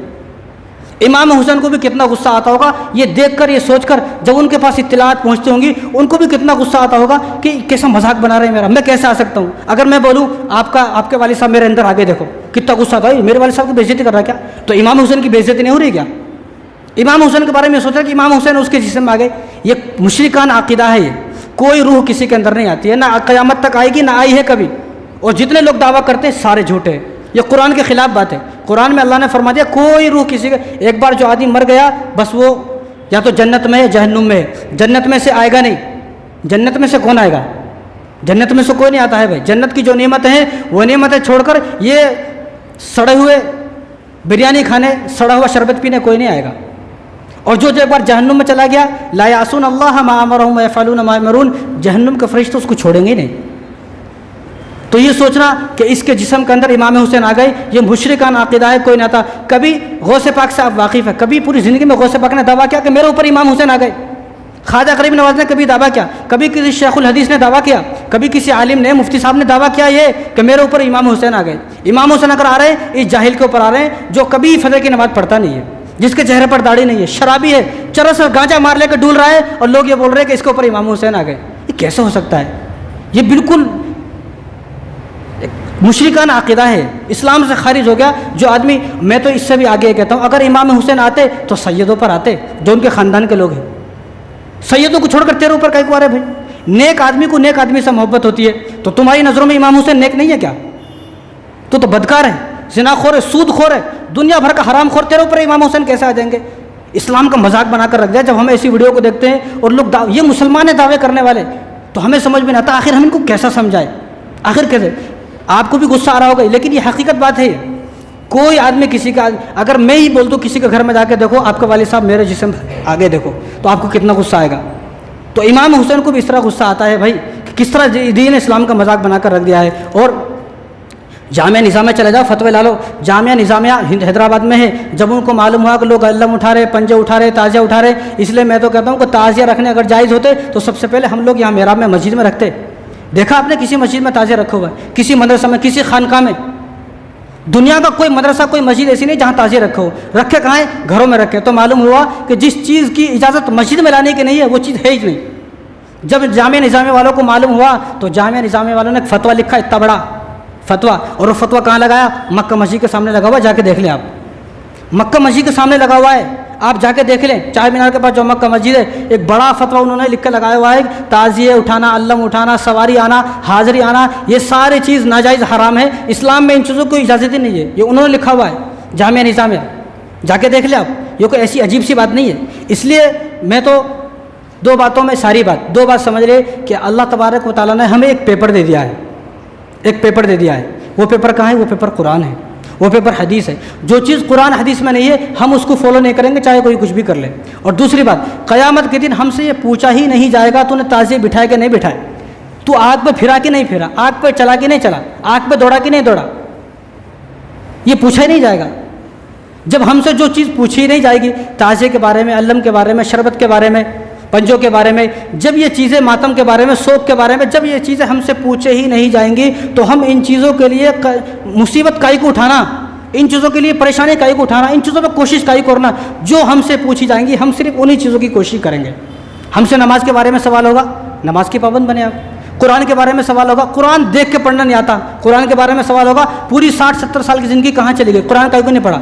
فجر کی نماز پڑھے کتنے دن ہو گئے؟ اس لیے 10 محرم کے دن جن کو شوق ہے شربت تقسیم کرنے کا، جو لوگ شربت تقسیم کرتے ہیں 10 محرم کے دن، ان سے سوال ہے کہ آج فجر بھی پڑھے کیا، آج ظہر بھی پڑھے کیا. 10 محرم کے دن میں بالاجی نگر میں گیا تو وہاں شربت تقسیم کر رہے تھے، تو انہوں نے اپنے اس پر ڈی جے پر ایک نعت لگائی ہوئی تھی، یا حسین یا حسین یا حسین. میں گیا تو میرے کو دیکھ کے آواز بڑھا لیا، چلو بھائی بہت اچھا ہے، یا حسین کر رہے. جب میں عصر کے بعد گیا، خدا کی قسم یہ مجھے اجازت نہیں دیتا ممبر یہ بات بتانے کو، لیکن میں بتا رہا ہوں ضمیر زندہ ہونے کے لیے. جب میں عصر کے بعد وہاں پر گیا کسی کام کے لیے، تو اس نے اسی ڈی جے پر، جس ڈی جے پر صبح میں کیا چل رہا تھا، یا حسین، شام کو اس نے اسی ڈی جے پر یہ چلایا ہوا تھا، نائک نہیں کھل نائک ہوں میں. ایسا کچھ ہے، وہ کیا جملہ ہے مجھے تو نہیں معلوم، لیکن ایسا جملہ ہے وہ، نائک نہیں کھل نائک، ایسا کچھ ہے وہ. کتنی شرم کی بات ہے. صبح تم یہ دعویٰ کر رہے تھے میں امام حسین کا فین ہوں، امام حسین کا دیوانہ ہوں، امام حسین کا عاشق ہوں، امام حسین کا دامن نہیں چھوڑوں گا. اب یہ تم نے کسی ہیرو کا دامن پکڑ لیا. اپنے بارے میں فیصلہ کریں، آخر میں ہوں کون، میں شیعہ ہوں کہ سنی ہوں. آج ہم لوگ جس طرح کوفہ والوں کے بارے میں یہ کہا گیا کہ کوفہ والوں کے دل تو امام حسین کے ساتھ ہے لیکن تلوار یزید کے ساتھ ہے، آج ہمارا بھی وہی حال ہے. ہمارے دل تو امام حسین کے ساتھ ہے لیکن ہمارے عمل سارے یزید والے ہیں. یزید نماز نہیں پڑھتا تھا، تم بھی نماز نہیں پڑھتے ہو. تو اپنے بارے میں فیصلہ کریں. باتیں تو بہت ہے، ابھی بہت ساری باتیں رہ گئی ہیں، انشاءاللہ پھر کبھی موقع ملے گا آئندہ جمعے کو باتیں بتائی جائیں گی. تو اللہ تبارک و تعالیٰ ان تمام باتوں پر تمام مسلمانوں کو عمل کرنے کی توفیق عطا فرمائے. صرف 10 محرم کی 2 چیزیں ہیں، ایک روزہ ہے، 10 محرم کے دن روزہ رکھنا ہے. ایک طرف تو حضور کی بات ہے، ایک طرف لوگوں کی بات ہے. اب دونوں باتوں میں سے کون سی بات آپ کو ماننا ہے، یہ فیصلہ آپ کو کرنا ہے. حضور نے فرمایا کہ 10 محرم کے دن روزہ رکھو. مسلم شریف کی روایت ہے تمہارے 1 سال کے گناہ معاف ہوں گے، پچھلے سال کے گناہ معاف. اب تمہیں حضور کی بات ماننا ہے، یہ شیعوں کی بات ماننا ہے، یہ فیصلہ آپ کے اوپر ہے. ہم نے بتا دیا. وما علینا الا البلاغ. السلام علیکم ورحمۃ اللہ وبرکاتہ. دوستو، جمعے سے پہلے وقت ہی ختم ہو گیا تھا، تو تمام ساتھی جو آتے ہیں ان کا وقت استعمال کرنا ہمارے لیے اچھا نہیں ہے. تو انصاف کی بات بھی یہی ہے کہ جو وقت ہے اسی وقت پر جمعہ ادا کیا جائے، وقت کو زیادہ اوپر تک نہ لے جائے. تو وقت پورا ہو گیا تھا تو کچھ باتیں ہیں جو رہ گئی تھی، اور 10 محرم جو ہے وہ اگلے جمعے سے پہلے ہے. اس لیے چند باتیں جن کی ضرورت اگلے جمعے سے پہلے ہے وہ باتیں بتا دی جائیں۔ تو دوستو، تعزیہ جو ہے آج کل جو تعزیہ منایا جاتا ہے، وہ تعزیہ نہ تو امام حسین نے منایا، نہ امام حسین نے کہا، نہ امام زین العابدین جو امام حسین کی وفات کے بعد 40 سال تک زندہ رہے، نہ انہوں نے کبھی تعزیہ بنایا۔ تعزیہ جو سب سے پہلے بنایا گیا وہ امیر تیمور لنگ جو ہندوستان کا بادشاہ تھا، تو اس نے سب سے پہلے تعزیہ بنایا۔ وہ بھی کب بنایا؟ سن 801 ہجری میں، یعنی امام حسین کی وفات کے 740 سال کے بعد سن 801 ہجری میں امام حسین کے شہادت کے 740 سال کے بعد امیر تیمور لنگ نے سب سے پہلے تعزیہ بنایا۔ اب جو تعزیہ بنانے والے ہیں تو میں تو ان سے کہتا ہوں کہ آپ یہ دیکھیں آپ کس کو فالو کر رہے ہیں۔ آپ تعزیہ بنا کر امیر تیمور لنگ جو بادشاہ ہے اس کو فالو کر رہے ہیں آپ، حالانکہ اس سے ہمارا کوئی تعلق نہیں ہے، نہ مسلمانوں کا اس سے تعلق ہے، نہ مسلمانوں کو اس کے پیچھے چلنا چاہیے۔ مسلمانوں کو تو اللہ نے جو قرآن دیا ہے اس قرآن کے مطابق عمل کرنا ہے اور رسول اللہ صلی اللہ علیہ وسلم کی اتباع کرنا ہے بس۔ حالانکہ یہ کوئی نبی تھوڑی ہے جس کا ہم اتباع کریں گے، وہ صحابی ہے، کوئی تابعین ہے، وہ تو شیعہ تھا اور نہ اس سے ہمارا کوئی تعلق ہے۔ تو ہمیں کسی بادشاہ کو فالو نہیں کرنا ہے، ہمیں دین کو اور شریعت کو، اسلام کو فالو کرنا ہے۔ اور امام احمد رضا خان بریلوی نے تو یہ لکھا ہے، اور جتنے بھی ان کے علاوہ ہیں وہ کوئی مناتے نہیں ہیں، مناتے وہی ہیں کہ جن کا تعلق امام احمد رضا خان سے تعلق نہیں ہے، وہ بھی خالی بولتے ہیں جھوٹ وہی بولتے ہیں، کیونکہ اگر انہوں نے امام احمد رضا خان بریلوی کا فتویٰ اس کے بارے میں پڑھ لیا ہوتا تو وہ بھی نہ مناتے۔ تو ان کی کتاب ہے رسالہ تعزیہ داری، بلکہ انہوں نے ان تمام خرافات کو دیکھتے ہوئے خود کتاب لکھی، تو انہوں نے اپنی کتاب میں یہ لکھا کہ اگر کسی کو 10 محرم کے دن امام حسین کی جو مزار ہے اس مزار کی جو شبیہ بنانی ہے، جو وہ گنبد ہے، جو مینار ہے، اگر کسی کو بنانا ہے تو صرف امام حسین کی جو مزار ہے اسی مزار کی طرح بنانا ہے، اس کو گھر میں رکھ لینا، بس اتنا ہی، اسی مزار کی طرح بنانا اور گھر میں رکھنا۔ انہوں نے اتنی اجازت دی ہے، بس اس سے زیادہ اجازت ان کے نزدیک بھی نہیں ہے، انہوں نے بھی صرف اتنی سی اجازت دی ہے۔ اس کے علاوہ انہوں نے تو اتنی اجازت دی بھی ہے اور کسی مسلک نے تو اتنی اجازت بھی نہیں دی۔ اب انہوں نے اتنی اجازت دی تو اس کا اب مطلب کیا نکالا لوگوں نے؟ اب بڑے بڑے تعزیے بنانے لگے، ایسا تعزیہ جو آسمان کو چھو رہا ہے، اور ایسا تعزیہ جس کو روڈ سے لے کے جا رہے ہیں وہ لائٹوں سے، کرنٹ سے ٹکرایا، جو لائٹ کے تارے ہیں، کرنٹ کے تارے ہیں، ان سے ٹکرایا، اور جن لوگوں نے نیچے سے تعزیہ پکڑا ہوا تھا وہ سارے جل کے بھسم ہو گئے۔ کتنے لوگ ہر سال مر رہے ہیں، اور اب بھی آپ دیکھ لیں گے 10 تاریخ کو کتنے لوگوں کی جو ہے، اللہ سب کی حفاظت فرمائے، اللہ بے حد حفاظت فرمائے۔ اور ہم تو اپنے نوجوانوں کے لیے دعا کرتے ہیں کہ وہ اس طرح نہ کریں۔ تو اب بھی آپ دیکھ لیں گے کہ کتنے نہ جانے لوگوں کی وفات ہوگی صرف اس وجہ سے کہ وہ تعزیہ لے کے جا رہے تھے، وہ لائٹ سے ٹکرایا تعزیہ اور مر گئے۔ بتاؤ، اب یہ کوئی دین اسلام تھوڑی ہو سکتا ہے؟ یعنی جس چیز کو دیکھ کر آدمی گھبرا جائے، آدمی ڈر جائے، آدمی کو وحشت ہو اور جس میں فضول خرچی ہو، وہ دین ہے ہی نہیں۔ اور امام احمد رضا خان بریلوی نے صرف اتنی ہی اجازت دی ہے کہ اس کی شبیہ بنائی جائے۔ اب ایک تعزیہ ہے، اب تعزیہ کیسا بنا رہے ہیں؟ جامع مسجد بنا لیے، مکہ مسجد بنا لیے، اور مدینہ بنا لیے، اور مکہ بنا لیے، بیت اللہ بنا لیے، اور بڑی کوئی مسجد بنا لیے، قطب مینار بنا لیے، جامع مسجد، لال قلعہ، عجیب چیزیں بنا رہے ہیں، اور ان کو پوچھا جاتا ہے یہ کیا ہے؟ کہ یہ تعزیہ ہے۔ بھئی یہ کیسا تعزیہ ہے؟ کس نے کہا؟ جتنی اجازت ہے اتنا ہی کرتے تو کافی تھا، اصل تو اتنا بھی کرنے کی ضرورت نہیں ہے۔ اگر جتنی اجازت ہے آپ کو امام احمد رضا خان بریلوی کی طرف سے، آپ اتنا ہی کر لیں، اس سے زیادہ کرنے کی اجازت تھوڑی ہے۔ اور پھر دوسری بات، اب وہ تعزیہ کو لے کے جا رہے ہیں ناچتے ہوئے، گاتے ہوئے، اور جو ہے ڈی جے کے ساتھ، ڈی جے چل رہے ہیں، پیچھے ڈی جے، آگے ڈی جے، اور ناچ رہے ہیں، خوب دنیا بھر کی ویڈیو آپ دیکھ سکتے ہیں، ناچ رہے ہیں۔ بتاؤ، ناچنا، گانا، ڈی جے بجانا، یہ تو اسلام میں ویسے بھی جائز نہیں ہے۔ اور تعزیہ علم اور پنجہ، علم بھی بنایا جاتا ہے، پنجہ بھی بنایا جاتا ہے، تو اور پھر ان کو بنا کر تعزیے کے سامنے، علم کے سامنے، اس پنجے کے سامنے منتیں پوری کی جاتی ہیں، اس سے منتیں مانگی جاتی ہیں۔ اور کسی کی شادی نہیں ہو تو شادی کی منت، بچہ نہیں ہو تو بچے کی منت، کاروبار کی منت، دکان کی منت، اور نہ جانے بہت سی چیزوں کی منتیں اس سے مانگی جاتی ہیں۔ تو میں تو کہتا ہوں کہ یہ غیر اللہ ہے، اور غیر اللہ کے سے منت مانگنا شرک ہے۔ کسی تعزیے کے سامنے، علم کے سامنے، پنجے کے سامنے منتیں مانگنا شرک ہے، شرک، کیونکہ یہ غیر اللہ ہے۔ آپ غیر اللہ سے منتیں مانگ رہے ہو، حالانکہ اللہ نے فرمایا تعبدون ما تنحتون، کہ تم اس کی عبادت کر رہے ہو کہ جس کو تم نے اپنے ہاتھوں سے بنایا ہے۔ یعنی اس کو کس نے بنایا؟ وہ لکڑی ہے، لکڑی کے اوپر جو اس کا سنگار کیا ہے، اس کو اتنا سجایا ہے، کس نے سجایا؟ تم نے خود سجایا ہے۔ اسی کو اللہ تعالیٰ فرما رہے ہیں تعبدون ما تنحتون، جس کو تم نے اپنے ہاتھوں سے بنایا، تم اس سے منتیں مانگ رہے ہو، اور بعض لوگ اس کو سجدہ بھی کر رہے ہیں۔ مطلب جس کو اپنے ہاتھوں سے بنایا ہے اس کو سجدہ کیوں؟ آخر اس کو سجدہ کیوں؟ آگے اللہ نے فرمایا کہ واللہ خلقکم وما تعملون، کہ تم کو اور جن چیزوں کو تم پوج رہے ہو، جن کے سامنے تم سجدہ کر رہے ہو، ان کو میں نے بنایا ہے۔ یعنی جو چیزیں اللہ نے بنائے ہیں اور جو چیزیں لوگوں نے اپنے ہاتھوں سے بنائی ہے، ان چیزوں کو سجدہ کرنا کیسے جائز ہو جائے گا، یہ آج تک سمجھ میں نہیں آ رہا۔ تو غیر اللہ سے مدد مانگنا شرک ہے، علم سے منت مانگنا، پنجے سے منت مانگنا، تازیے سے منت مانگنا اور یہ سمجھنا کہ یہ ہماری مرادیں پوری کریں گے، یہ سب شرک ہے، شرک کھلا ہوا شرک ہے یہ۔ اور اس رسم اور اس بدعت میں ہزاروں مسلمان شامل ہیں، ہزاروں عورتیں شامل ہیں، ہزاروں مسلمان جو ہے وہ تازے اٹھا کر لے جا رہے ہیں، ہزاروں مسلمان جو ہے علم کے سامنے علم اٹھا کر لے جا رہے ہیں، پنجے اٹھا رہے ہیں، ان کے سامنے منتیں مانگ رہے ہیں اور ناچ رہے ہیں، کود رہے ہیں، گا رہے ہیں۔ یہ ہماری سمجھ سے باہر ہے۔ ہزاروں مسلمان اس طرح کیسے گمراہ ہو گئے، بس اللہ رحم کرے۔ اور اس پنجے کو اٹھا کر، اس علم کو اٹھا کر آگ پر چل رہے ہیں۔ بتاؤ، یعنی انسان مٹی سے بنا ہے اور یہ آگ ہے، مٹی اور آگ کا کیا کام؟ اور حالانکہ حضور صلی اللہ علیہ وسلم تو اپنی امت کو آگ سے بچانے آئے تھے، پوری عمر آپ صلی اللہ علیہ وسلم نے یہ کوشش کی کہ میری امت آگ سے بچ جائے، آج وہی امت اس آگ پر چلے۔ بتاؤ کتنی نادانی کی بات ہے، کتنی بیوقوفی کی بات ہے۔ اور یہ سمجھنا اور یہ سمجھا بھی جاتا ہے کہ جو آدمی آگ کے اوپر دوڑتا ہے، یہ سمجھا جاتا ہے کہ اس آدمی کے اندر امام حسین کی روح آ گئی۔ یہ عقیدہ تو سراسر مشرکانہ عقیدہ ہے، کفری عقیدہ ہے۔ یعنی اسلام میں اس بات کی اجازت ہی نہیں ہے کوئی آدمی یہ سوچے کہ کسی کی روح کسی کے اندر آ گئی۔ امام حسین کی روح اس کے اندر کیسے آ جائے گی؟ امام حسین تو جنت میں ہے، وہ جنت سے یہاں کیوں آئیں گے دنیا میں؟ بتاؤ یہاں کیوں آئیں گے؟ آخر ان کو کیا ضرورت پڑی یہاں پر آنے کی؟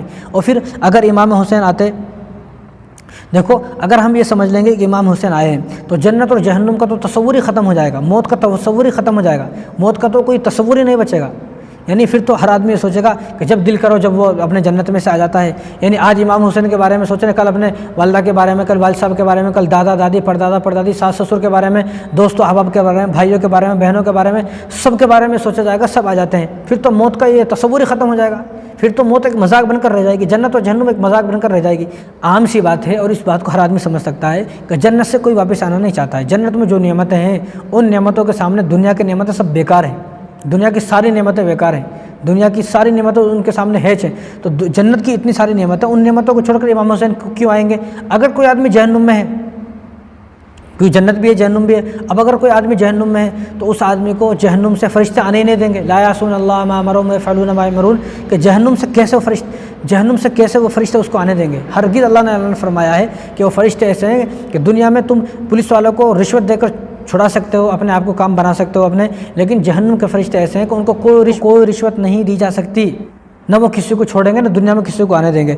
تو یہ یاد رکھنا چاہیے کہ مرنے کے بعد کوئی واپس نہیں آتا، کوئی ہرگز واپس نہیں آتا۔ اور جو لوگ ایسا کہتے ہیں کہ مرنے کے بعد لوگ واپس آتے ہیں، ان کی جھوٹی باتیں ہیں، بناوٹی باتیں ہیں، ہرگز کوئی مرنے کے بعد واپس نہیں آتا۔ اور دوسری بات یہ سوچنا کہ امام حسین کسی کے اندر آ گئے، میں تو یہ کہتا ہوں کہ امام حسین اگر آتے کسی عالم کے اندر آتے، کسی شیخ الحدیث کے اندر آتے، ہمارے اتنے سارے مدارس ہیں ہر طبقے کے اور ہر مسلک کے ماننے والوں کے اتنے سارے مدارس ہیں، اتنے بڑے بڑے علماء ہیں، مفسر ہیں، محدث ہیں اور بخاری شریف پڑھانے والے کتنے بڑے بڑے اکابرین ہیں، بزرگان دین ہیں ہمارے، ان کے جسم میں کیوں نہیں آتے؟ اور کبھی غوث پاک نے دعویٰ کیا، کبھی خواجہ غریب نواز نے دعویٰ کیا، یا کتنے بھی جو لوگ ہیں، جتنے بھی بڑے بڑے اکابرین ہمارے ولی اس دنیا سے چلے گئے، اللہ ان کی قبر پر کروڑوں اربوں رحمتیں نازل فرمائے، ان میں سے کسی ایک نے بھی کبھی پوری زندگی میں دعویٰ کیا کہ میرے اوپر امام حسین آ گئے؟ کسی نے بھی کبھی دعویٰ نہیں کیا۔ کیونکہ ان کے سامنے حدیثیں تھیں، ان کے سامنے قرآن تھا، ان کو شریعت سب سمجھ میں آتی تھی، اسلام سمجھ میں آتا تھا، دین سمجھ میں آتا تھا کہ ایسا ہو ہی نہیں سکتا، کسی انسان کی روح کسی ایک انسان کی روح کسی اور کے اندر آ ہی نہیں سکتی، ان کو معلوم تھا یہ۔ لیکن آج دعویٰ کرنے والا کون ہے؟ یہ آج دعویٰ کرنے والا جاہل، شرابی، جس کے چہرے پر داڑھی نہیں ہے، جو ہر دوسرے دن داڑھی کٹاتا ہے، ہر دوسرے دن شراب پیتا ہے، زنا خور، بدکار، حرام خور اور سود خور، پوری دنیا کے سارے عیب اس کے اندر کوٹ کوٹ کے بھرے ہوئے ہیں، کبھی مسجد میں نہیں آتا، قرآن اس کو دیکھ کر پڑھنا نہیں آتا، قرآن دیکھ کر بھی پڑھنا نہیں آتا۔ میں دعویٰ کرتا ہوں اس آدمی کو، جو آدمی دعویٰ کرتا ہے کہ میرے اوپر امام حسین آ گئے، اور میں تو یہ کہتا ہوں کہ اگر امام حسین کو آنا ہی ہوتا کہ کسی سید پر آتے، اور میں تو یہ کہتا ہوں کہ اگر امام حسین کو آنا ہی ہوتا کہ تو کسی اور میں تو یہ کہتا ہوں اگر امام حسین کو آنا ہوتا تو کسی سید کی روح میں آتے، کسی سید کے جسم میں آتے، کوئی سید ان کا خاندان کا جو آدمی ہے وہ دعویٰ کرتا کہ میرے اوپر امام حسین آئے۔ اب یہ آدمی چندی چور، شرابی اور نشہ کرنے والا، بیڑی سگریٹ پینے والا، اور اس کے گال پچکے ہوئے ہیں، داڑھی کٹاتا ہے، حرام خور کیسا ہے، بس اللہ رحم کرے۔ بہت غصہ آتا ہے ایسے لوگوں کو سن کر جو لوگ یہ بولتے ہیں کہ مجھ پر امام حسین آیا۔ اگر میں کسی کے آپ کے والد صاحب یا آپ کو کوئی بولے یا میں بولوں آپ کو کہ آپ کے والد صاحب میرے اوپر آ گئے، تو آپ کو کتنا غصہ آئے گا کہ میرے والد صاحب کی بے عزتی کی جا رہی ہے، میرے والد صاحب کو ذلیل کیا جا رہا ہے، رسوا کیا جا رہا ہے، آپ کو کتنا غصہ آئے گا؟ تو امام حسین کو بھی کتنا غصہ آتا ہوگا کہ کیسی جھوٹی باتیں پھیلائی جا رہی ہیں، کیسی عجیب عجیب باتیں پھیلائی جا رہی ہیں، جھوٹی باتیں کہ امام حسین آ گئے۔ اور عورتیں بھی بعض ایسی ہیں جو بال کھول کر پھر رہی ہیں، انہوں نے بھی یہ دعویٰ کر دیا ہے کہ حضرت فاطمہ میرے اوپر آ گئی۔ بتاؤ، یہ ہو ہی نہیں سکتا، اسلام میں ان چیزوں کی کوئی اجازت نہیں ہے۔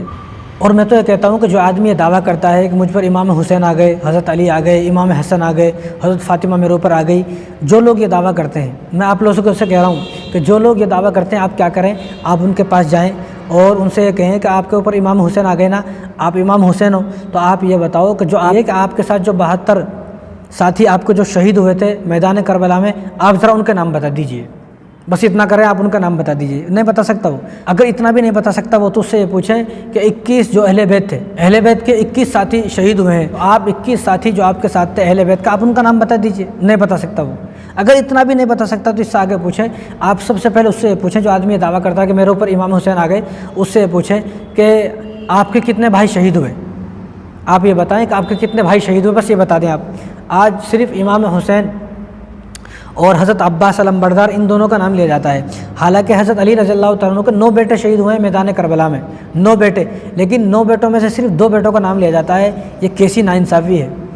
تو ان سے پوچھیں آپ کہ حضرت علی کے کتنے بیٹے ہیں، یہ پوچھیں، آپ نہیں بتا سکتا، پھر آپ ہی بتا دیں اس کو، 9 بیٹے تھے بھائی، حضرت علی کے 9 بیٹے تھے، آپ کے 9 بھائی شہید ہوئے ہیں، آپ ذرا ان کا نام بتا دیجئے۔ وہ ہرگز نہیں بتا سکتا، مرنے مر جائے گا وہ، لیکن یہ نام نہیں بتا سکتا کہ 9 بیٹوں کے نام یا 21 اہل بیت کا نام یا 72 جو ساتھی ہیں ان کا نام نہیں بتا سکتا، وہ ہرگز نہیں بتا سکتا۔ اگر وہ بتا دے تو ہم اپنی بات کو جھوٹی قرار دے دیں گے کہ ہماری یہ ساری باتیں جھوٹی ہے، لیکن نہیں بتا سکتا وہ، کیونکہ اس کے اوپر امام حسین نہیں آئے۔ اگر ہم یہ سمجھ لیں گے کہ امام حسین آئے تو بخاری شریف کی، مسلم شریف کی جو حدیثیں ہیں، اتنی ساری جو حدیثیں ہیں، ان ساری حدیثوں کا ہمیں انکار کرنا پڑے گا، لیکن اس میں صاف حدیثیں موجود ہیں کہ ایسا نہیں ہو سکتا، اور ہمیں انہی حدیثوں پر ایمان لانا ہے، کسی بیوقوف اور پاگل دیوانے پر ایمان نہیں لانا ہے۔ اور یہ شخص جو یہ دعویٰ کرتا ہے کہ میرے اوپر امام حسین آ گئے، اور یہ 10 دن تک بڑی کوشش کرتا ہے، بڑی بھاگ دوڑ کرتا ہے، اور وہ اللہ مر پنجہ لے کر، تعزیے کو لے کر 10 دن تک گلی گلی پھرتا رہتا ہے، چکر لگاتا رہتا ہے مانگتا ہوا، اس نے یہ دعویٰ کیا کہ 10 محرم کو میرے اوپر امام حسین آئے، ٹھیک ہے، لیکن 10 محرم کے بعد اس کی کون سی نانی مر جاتی ہے کہ یہ مجیع میں نظر ہی نہیں آتا؟ یعنی 10 دن تک تو بڑا جو ہے تو نے شور شرابہ کیا، بڑی ہلڑ بازی کی اور سب کو پریشان کر دیا، اور امام حسین میرے اوپر آ گئے، یہ دعویٰ کر دیا، اتنا بڑا دعویٰ، پھر یہ تو 11 محرم کے بعد کیسے تو غائب ہو جاتا ہے، کہیں نظر نہیں آتا، نہ تو کسی مسجد میں نظر آتا ہے، نہ کسی مدرسے میں نظر آتا ہے، نہ کسی خانقاہ میں نظر آتا ہے، تو کہاں چلا جاتا ہے؟ پھر یہ سمجھ میں نہیں آتا۔ اگر تیرے اوپر امام حسین آتے نا، واقعی تو ولی بن جاتا۔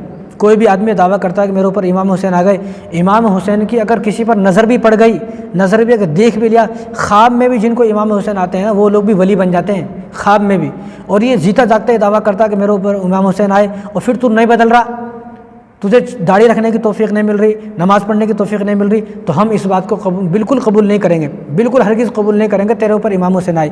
اگر تیرے اوپر امام حسین آ جاتے 10 تاریخ کو، تو 11 تاریخ سے تو ولی بن جاتا، ولی بن جاتا، تو حقیقت میں ولی بن جاتا۔ لیکن یہ ساری باتیں جھوٹی ہیں، کسی کے اوپر امام حسین نہیں آتے۔ جو یہ دعویٰ کرتا ہے کہ میرے اوپر امام حسین آ گئے، اب یہ آدمی آگ پر بھاگ رہا ہے، آگ پر بھاگ رہا ہے، ادھر سے ادھر، ادھر سے ادھر بھاگ رہا ہے، ادھر سے ادھر آ رہا ہے، اور آگ جلی ہوئی ہے، انگاروں پر بھاگ رہے ہیں۔ اب لوگ بے چین ہیں، پریشان ہیں، ارے کیا ہوا، آگ پر بھاگ رہا ہے، اور یہ تو واقعی میں امام حسین آ گئے۔ بھائی آگ پر چلنا یہ مشرکوں کا کام ہے، یا یہ کافروں کا کام ہے، ہمارا کام نہیں ہے۔ جو اسلام کو نہیں مانتے یہ ان کا کام ہے، ہمارا کام آگ پر چلنا نہیں ہے۔ جس آگ سے حضور ہمیں بچانے آئے، آج امت اس آگ پر چل رہی ہے جس آگ سے ہمیں بچنا چاہیے، تو اسی آگ پر تم چل رہے ہو، کتنی شرم کی بات ہے۔ تو تمہیں فوراً توبہ کرنے کی ضرورت ہے کہ تم فوراً توبہ کرو۔ کہیں اگر اسی حال میں تمہاری موت آ گئی کہ تم نے دعویٰ کیا میرے اوپر امام حسین آ گئے اور یہ مشرکانہ عقیدہ ہے، اگر اسی حال میں تمہاری موت آ جاتی ہے تو تم کفر کی حالت پر مرو گے، جتنے بھی لوگ یہ دعویٰ کرنے والے ہیں۔ اور میں تو یہ کہتا ہوں کہ اگر تعزیہ اٹھانا، علم اٹھانا، پنجے اٹھانا اگر یہ اسلام ہے تو کوئی عالم کیوں نہیں اٹھاتے؟ اتنے بڑے بڑے علماء ہیں، اتنے سارے مسلک ہیں، چلو ایک مسلک کو چھوڑ دو، آپ بھئی یہ فلاں مسلک کا ہے، آپ اپنے مسلک والوں کو لے لیں، آپ ان کو پوچھے جا کر، اگر وہ یہ کہتے ہیں کہ تعزیہ اٹھانا، علم اٹھانا، پنجے اٹھانا جائز ہے، تو آپ ان کو بولیں آپ کیوں نہیں اٹھاتے؟ بھئی اسلام جو چیز ثواب ہے، اور اسلام میں جس چیز کو ماننا ضروری ہے، جس چیز پر اسلام نے عمل کرنے کے لیے کہا ہے، تو وہ چیز تو تمام لوگوں کو کرنی چاہیے نا۔ پھر کوئی عالم کیوں نہیں اٹھا رہے؟ پھر یہ جامعہ نظام ہے کہ اتنے سارے علماء ہیں، جو ہزاروں علماء اس میں بھرے ہوئے ہیں، طلباء بھرے ہوئے ہیں، اور رات دن جو حدیثیں پڑھ رہے ہیں، پھر وہ کیوں نہیں اٹھا رہے؟ وہ اس لیے نہیں اٹھا رہے، ان کو پتہ ہے کہ تعزیے، علم، پنجے یہ سب اسلام میں نہیں ہے، ان کو پتہ ہے، لیکن اب جاہل آدمی کو کون سمجھا سکتا ہے؟ اس لیے امام احمد رضا خان بریلوی کو ماننے والے لوگ یہ بولتے ہیں کہ تعزیے اٹھانا جائز ہے، اٹھا سکتے ہیں۔ تو امام احمد رضا خان بریلوی کی بات سن لیں آپ، امام احمد رضا خان بریلوی کی کتاب ہے رسالہ تعزیہ داری، اسی بات کو دیکھ کر انہوں نے کتاب لکھی، اسی بات کو دیکھ کر۔ تو اس میں انہوں نے لکھا کہ تعزیہ اٹھانا، علم اٹھانا، پنجے اٹھانا یہ بدعت ہے، بدعت۔ انہوں نے خود اپنی کتاب میں لکھا کہ بدعت ہے، اور تعزیے کے سامنے جھکنا، سجدہ کرنا، اس سے منت مانگنا اور اس کو حاجت روا، مشکل کشا سمجھنا، فرمایا کہ یہ سب گمراہی ہے، گمراہی۔ یعنی جو آدمی یہ کام کرتا ہے، تعزیے سے منت مانگتا ہے اور اس کو سجدہ کرتا ہے، تو آپ نے فرمایا، امام احمد رضا خان بریلوی کی کتابیں انہوں نے فرمایا کہ یہ ساری حماقت ہے، گمراہ ہے یہ آدمی، گمراہ اور بیوقوف اور پاگل دیوانہ ہے آدمی، یہ آدمی عقل مند نہیں ہے۔ اور عرفان شریعت ان کی دوسری کتاب ہے، جلد نمبر 2 صفحہ نمبر 15، انہوں نے فرمایا تعزیے کو دیکھنا بھی ناجائز ہے۔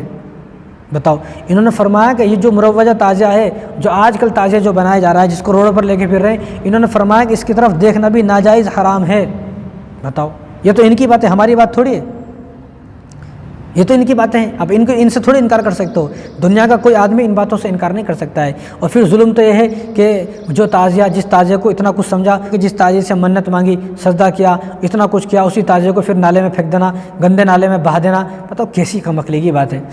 گنیش میں اور اس تعزیے میں آج اس وقت کوئی فرق نظر نہیں آ رہا ہمیں۔ وہ گنیش کو 10 دن تک بٹھاتے ہیں، پوجا کرتے ہیں، سجدہ کرتے ہیں، منت مانگتے ہیں، سب کچھ کرنے کے بعد 10 دن کے بعد وہ کہیں بھی کسی دریا میں، تالاب میں پھینک کر آ جاتے ہیں۔ آپ بھی وہی کرتے ہیں کہ 10 دن تک تعزیے کو بٹھایا، علم کو بٹھایا، پنجے کو بٹھایا، منت مانگی، سجدہ کیا، دھاگے باندھے، چٹی باندھی اس کو، اور سب کام کیا، سارا کام کیا جو کل تک مشکل کشا حاجت روا تھا، جس کے سامنے سجدہ کر رہے تھے، پھر 10 دن کے بعد اس کو پانی میں ڈال دیا، نالے میں ڈال دیا، گندا نالا جس میں دنیا بھر کی ساری گندگی جمع ہوتی ہے، اس میں پھینک دے۔ بتاؤ یہ کیسی کم عقلی کی بات ہے، کہ کتنی بیوقوف اور کتنی کم عقلی کی بات ہے یہ۔ بس اللہ ہماری حفاظت فرمائے، اللہ پورے امت مسلمہ کی ان تمام چیزوں سے حفاظت فرمائے۔ اور بعض لوگ جو ہے وہ شربت تقسیم کرتے ہیں 10 محرم کو۔ میں کہتا ہوں کہ آپ ٹھنڈا دماغ کریں، دماغ کو ذرا ٹھنڈا کریں اور پھر سوچیں، ٹھنڈے دماغ سے سوچیں کہ شیطان جو ہے نا ہمارا سب سے بڑا دشمن ہے، اور یہ شیطان کی چال ہے۔ شیطان کی چال کو سمجھنے کی کوشش کرو۔ بہت کم لوگ ہیں جن کو یہ چال سمجھ میں آتی ہے شیطان کی، ورنہ اکثر کسی کو سمجھ میں نہیں آتی یہ بات۔ لیکن جو ٹھنڈے دماغ سے سمجھتا ہے، سمجھنے کی کوشش کرتا ہے، ٹھنڈے دماغ سے سوچتا ہے، تو اس کو سمجھ میں آ جاتی ہے بات۔ شیطان کی چال کس طرح کہ ایک طرف حضور صلی اللہ علیہ وسلم نے ارشاد فرمایا کہ جو آدمی 10 محرم کو روزہ رکھے گا تو اس کے 1 سال کے گناہ معاف ہوں گے، 1 سال کے گناہ معاف۔ اور یہ مسلم شریف کی روایت ہے۔ ابو قتادہ رضی اللہ تعالیٰ عنہ حدیث کا راوی ہیں، فرماتے ہیں حضور نے ہم سے ارشاد فرمایا کہ تم 10 محرم کا روزہ رکھو، روزہ رکھو گے تو کیا ملے گا کہ تمہارے پچھلے 1 سال کے گناہ معاف ہو جائیں گے۔ کتنا بڑا آفر ہے، کتنا بڑا آفر ہے، کتنا بڑا انعام ہے۔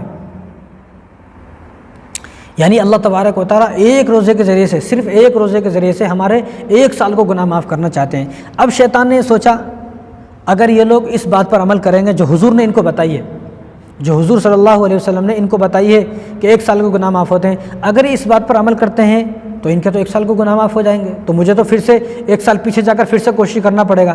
تو اس لیے شیطان بڑا چالاک ہے۔ اب شیطان نے کیا کیا، بعض لوگوں کو شربت تقسیم کرنے پر لگا دیا، بعض لوگوں کو شربت بنانے پر لگا دیا، بعض لوگ وہ ہیں جو شربت کے لیے چندہ کر رہے ہیں، بعض لوگ وہ ہیں جو جن کو کھچڑے پر لگا دیا، بعض لوگ وہ ہیں جن کو حلیم بنانے پر لگا دیا، بعض لوگ وہ ہیں جن کو بریانی بنانے پر لگا دیا، اور ان کے علاوہ جو لوگ ہیں جو یہ کام نہیں کر رہے ہیں ان کو دعوتوں پر لگا دیا۔ اب یہ شربت کی دعوت پر جا رہے ہیں، حلیم کی دعوت پر جا رہے ہیں، کھچڑے کی دعوت پر جا رہے ہیں، بریانی کی دعوت پر جا رہے ہیں، یعنی پورا دن انہوں نے ایسے ہی خراب کر دیا، روزہ نہیں رکھا۔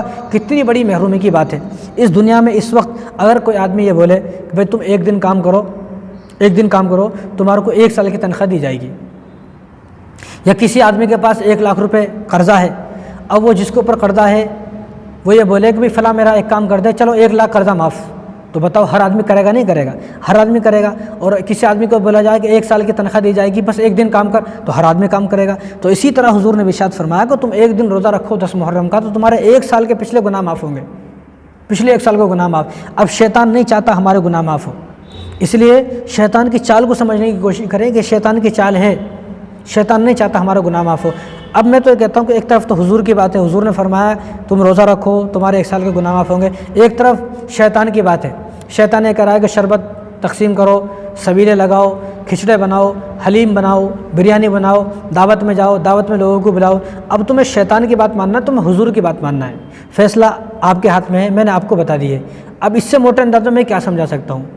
شیطان نہیں چاہتا ہمارے گناہ معاف ہو۔ اب تو یہ دیکھا جاتا ہے کہ محرم کس کا نام ہے؟ محرم ہے حلیم بنانے کا نام، محرم ہے شربت بنانے کا نام، محرم ہے کھچڑا بنانے کا نام، محرم ہے دعوتوں میں جانے کا نام۔ حالانکہ اب اگر کسی کے گھر میں شربت نہیں بنتا، حلیم نہیں بنتی، کھچڑا نہیں بنتا، بریانی نہیں بنتی، دعوتوں میں آتے جاتے نہیں ہیں، تو وہ لوگ کیا بولتے ہیں؟ ارے یار ہمارا تو محرم نہیں منا، ہمارا محرم نہیں منا۔ حالانکہ محرم کوئی منانے کی چیز تھوڑی ہے، یا محرم کوئی چیز اس کو منایا جائے گا، عید کا دن تھوڑی ہے جس کو منایا جائے گا۔ محرم کوئی منانے کا دن نہیں ہے، محرم تو عبادت کا دن ہے، اس میں اتنی بڑی عبادت کی جائے گی جس کو روزہ کہا جاتا ہے۔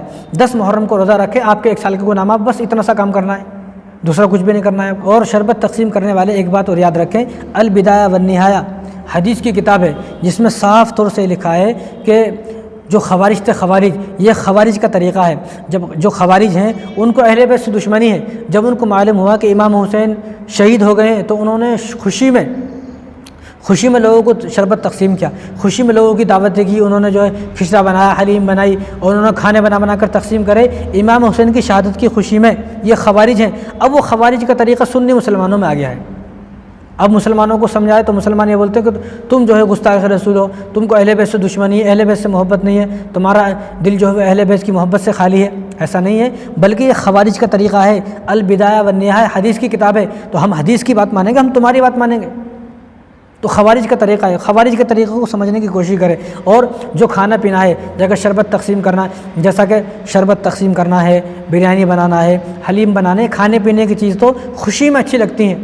اور یہ تو ایک طرف تم بولتے ہو غم کا دن ہے کہ ہم غم میں ہیں کہ امام حسین شہید ہو گئے، ایک طرف بولتے ہو غم کا دن ہے، ایک طرف تم جو ہے وہ دعوتیں کر رہے ہو، حلیم بنا رہے ہو، کھچڑا بنا رہے ہو، شربت تقسیم کر رہے ہو۔ یعنی سمجھ میں نہیں آتا خوشی اور غم دونوں ایک ساتھ کیسے جمع ہو گئے، اور خوشی اور غم تو دونوں ایک ساتھ جمع نہیں ہو سکتے، اور تم کہتے ہو کہ غم ہے، ایک طرف تو غم ہے، ایک طرف جو خوشی منا رہے ہو۔ یعنی غم میں تو کوئی آدمی کھاتا نہیں نا، غم میں تو آدمی کھانا چھوڑ دیتا ہے، غم میں کوئی نہیں کھاتا ہے، غم میں ہر آدمی کھانا چھوڑ دیتا ہے۔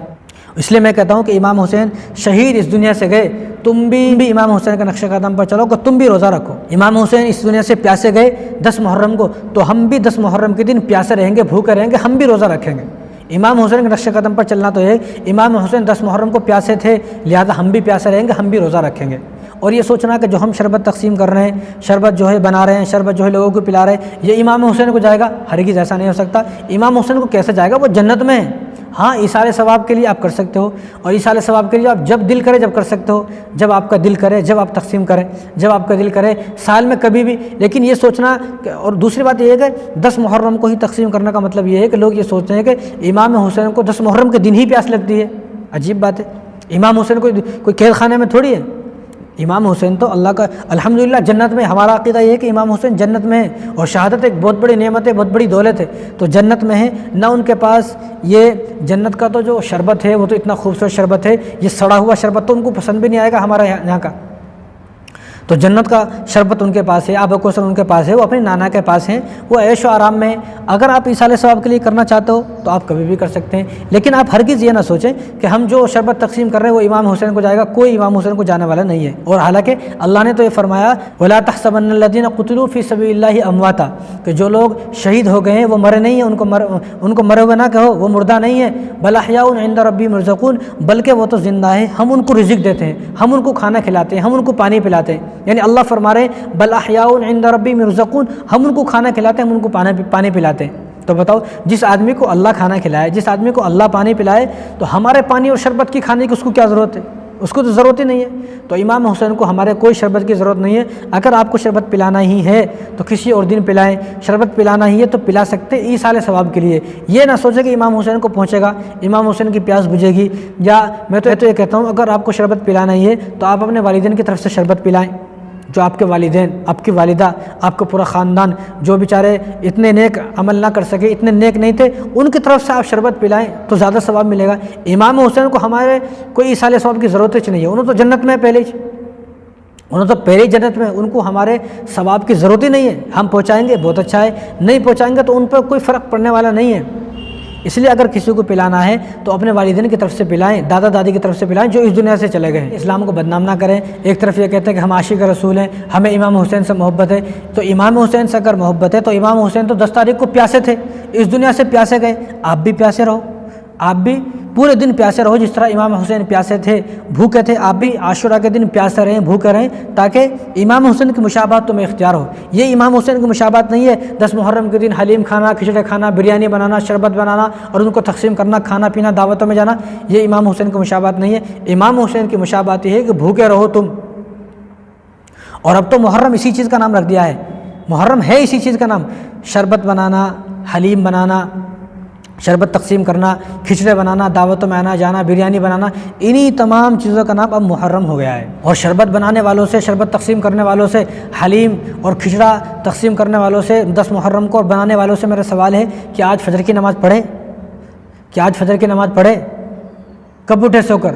8 بجے سو کر اٹھے، 9 بجے سو کر اٹھے اور اس کے بعد دعویٰ کر دیا میں امام حسین کا عاشق ہوں، میں امام حسین کا دامن نہیں چھوڑوں گا، میں جو ہے امام حسین کا دیوانہ ہوں، یہ ہوں وہ ہوں۔ کیسی باتیں کرتے ہو؟ امام حسین کے دیوانے ہو تو فجر کی نماز پڑھے کیا آپ؟ اور جو شربت تقسیم کر رہے ہیں یہ عاشورہ کے دن، ان سے میرا یہ سوال ہے کہ آپ نے شربت ساری دنیا کو تقسیم کیا کہ آپ نے والدین کو دیا؟ اپنے والدین سے پوچھا وہ کتنے دن کے پیاسے ہیں؟ سالوں ہو گئی تجھے اپنے والدین سے بات کرے، والدین سے بات کرا، بہن سے لڑائی ہے، بہن سے جھگڑا ہے، بھائیوں سے جھگڑا ہے، رشتہ داروں سے جھگڑا ہے، رشتہ داروں سے آپ کو جو قطع تعلق ہے، رشتہ داروں سے آپ لڑے ہوئے ہو، ماموں سے، خالہ سے، پھوپھوں سے آپ بات نہیں کرتے ہو، ساس سسر سے آپ کی لڑائی ہے، بیوی کو آپ مارتے ہو، بیوی پر ظلم کرتے ہو، بچوں سے آپ بات کرنے کو تیار نہیں ہو، تو امام حسین کے نام پر شربت تقسیم کرنے سے اپنے رشتہ داروں سے پوچھا جائے، اپنے رشتہ داروں سے پوچھیں یہ جو روڈوں پر کھڑے ہو کر غیروں کو تقسیم کر رہے ہو یہ کون لگتے ہیں آپ کے؟ ان کے بارے میں آپ سے پوچھا نہیں جائے گا، آپ سے اپنے والدین کے بارے میں، اپنے بہن کے بارے میں، بھائیوں کے بارے میں، ماموں خالو تائے چاچا پھوپھے اور پھوپھا پھوپھی جو ہیں اور جو آپ کا خاندان رشتہ دار ان کے بارے میں آپ سے پوچھا جائے گا۔ ان سے آپ نے صلح کی ہے کہ اگر آپ کو پلانا ہی ہے شربت سب سے پہلے اپنی بہن کو پلائیں جس سے آپ بات بھی نہیں کرتے ہو، جس کو آپ فون کرنے کو تیار نہیں ہو، سب سے پہلے اپنے والد صاحب کو پلائیں، والدہ کو پلائیں، شاید کہ آپ کی نجات ہو جائے، شاید کہ آپ کو کوئی نہ کوئی ثواب مل جائے۔ دیکھو ان معاملے میں ہم سب حضرت زین العابدین کے ساتھ ہیں۔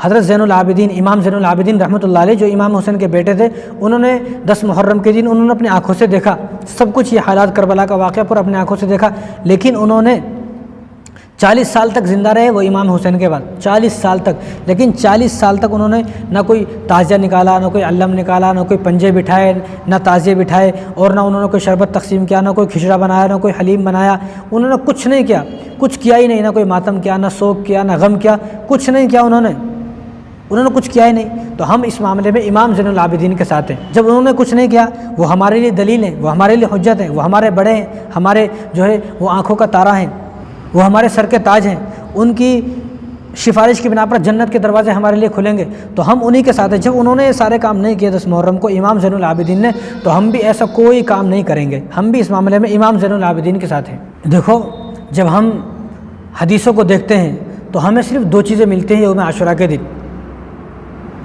عاشورہ کے دن 10 محرم کے دن اگر ہم حدیثوں کو دیکھتے ہیں تو ہمیں صرف 2 چیزیں ملتی ہیں جو حضور نے ہمیں بتائی ہیں، ایک تو روزہ رکھنا اور دوسرا گھر والوں پر خرچ کرنا، صرف یہ 2 چیزیں ملتی ہیں، ان کے علاوہ کوئی تیسری چیز ہمیں ملتی نہیں ہے۔ اور جو حضور صلی اللہ علیہ وسلم کی زندگی سے جو چیزیں ثابت ہیں ہمیں صرف وہی کام کرنا ہے۔ سب سے پہلے ہمیں کیا کام کرنا ہے؟ سب سے پہلے ہمیں روزہ رکھنا ہے، کیونکہ رسول اللہ صلی اللہ علیہ وسلم نے ارشاد فرمایا، یہ مسلم شریف کی روایت ہے، افضل الصیام بعد رمضان شہر اللہ المحرم، کہ رمضان کے روزوں کے بعد اور رمضان کا جو مہینہ ہے اس مہینے کے بعد اللہ تبارک و تعالیٰ کو اگر کوئی مہینہ پسند ہے تو محرم کا مہینہ پسند ہے کہ جس میں روزے رکھے جائیں، اور ہم وہی کام کریں گے جو حضور صلی اللہ علیہ وسلم نے کیا۔ حضور نے روزہ رکھا، پوری زندگی آپ صلی اللہ علیہ وسلم یہ محرم کا 10 تاریخ کا روزہ رکھتے تھے پوری زندگی، اور امام حسین بھی پوری زندگی روزہ رکھتے تھے، امام حسن بھی پوری زندگی روزہ رکھتے تھے، اور رمضان کے روزے فرض ہونے سے پہلے محرم کا روزہ فرض تھا اور محرم کا روزہ، لیکن جب رمضان کے روزے فرض ہوئے تو اس کی فرضیت منسوخ ہو گئی، تو اسی لیے رسول اللہ صلی اللہ علیہ وسلم ارشاد فرمایا کہ یہ مسلم شریف کی روایت ہے، حضرت ابو قتادہ رضی اللہ تعالیٰ عنہ حدیث کراوی ہے کہ حضور نے ارشاد فرمایا کہ جو آدمی محرم کا روزہ رکھے گا 10 تاریخ کا تو اس کے 1 سال کے گناہ معاف ہوں گے، جو پچھلا 1 سال جو چلا گیا ہے اس 1 سال کے گناہ معاف ہوں گے۔ تو کتنا بڑا آفر اللہ تبارک و تعالیٰ ہمیں دے رہے ہیں، کتنا بڑا انعام اللہ تبارک و تعالیٰ ہمیں دے رہے ہیں کہ 1 روزہ آدمی رکھے اور اس کے 1 سال کے گناہ معاف ہو جائیں گے، صرف 1 روزے کی برکت ہے، صرف 1 روزے کی برکت۔ ایک بھی رکھ سکتے ہیں، دو بھی رکھ سکتے ہیں، کیونکہ حضور صلی اللہ علیہ وسلم، یہ مسلم شریف کی روایت ہے، بخاری شریف میں بھی روایت موجود ہے کہ جب حضور صلی اللہ علیہ وسلم مکے سے مدینہ ہجرت کر کے آئے تو آپ نے دیکھا کہ یہودی روزہ رکھتے ہیں، تو پوچھا گیا تو معلوم ہوا کہ یہودی اس لیے روزہ رکھتے ہیں کہ آج کے دن یعنی 10 محرم کے دن فرعون غرق ہوا، فرعون تباہ برباد ہو گیا، فرعون مر گیا، تو فرعون جب تباہ ہو گیا، برباد ہو گیا، ڈوب گیا، تو فرعون مرنے کی خوشی میں، فرعون غرق ہونے کی خوشی میں حضرت موسیٰ علیہ السلام نے روزہ رکھا 10 محرم کا روزہ۔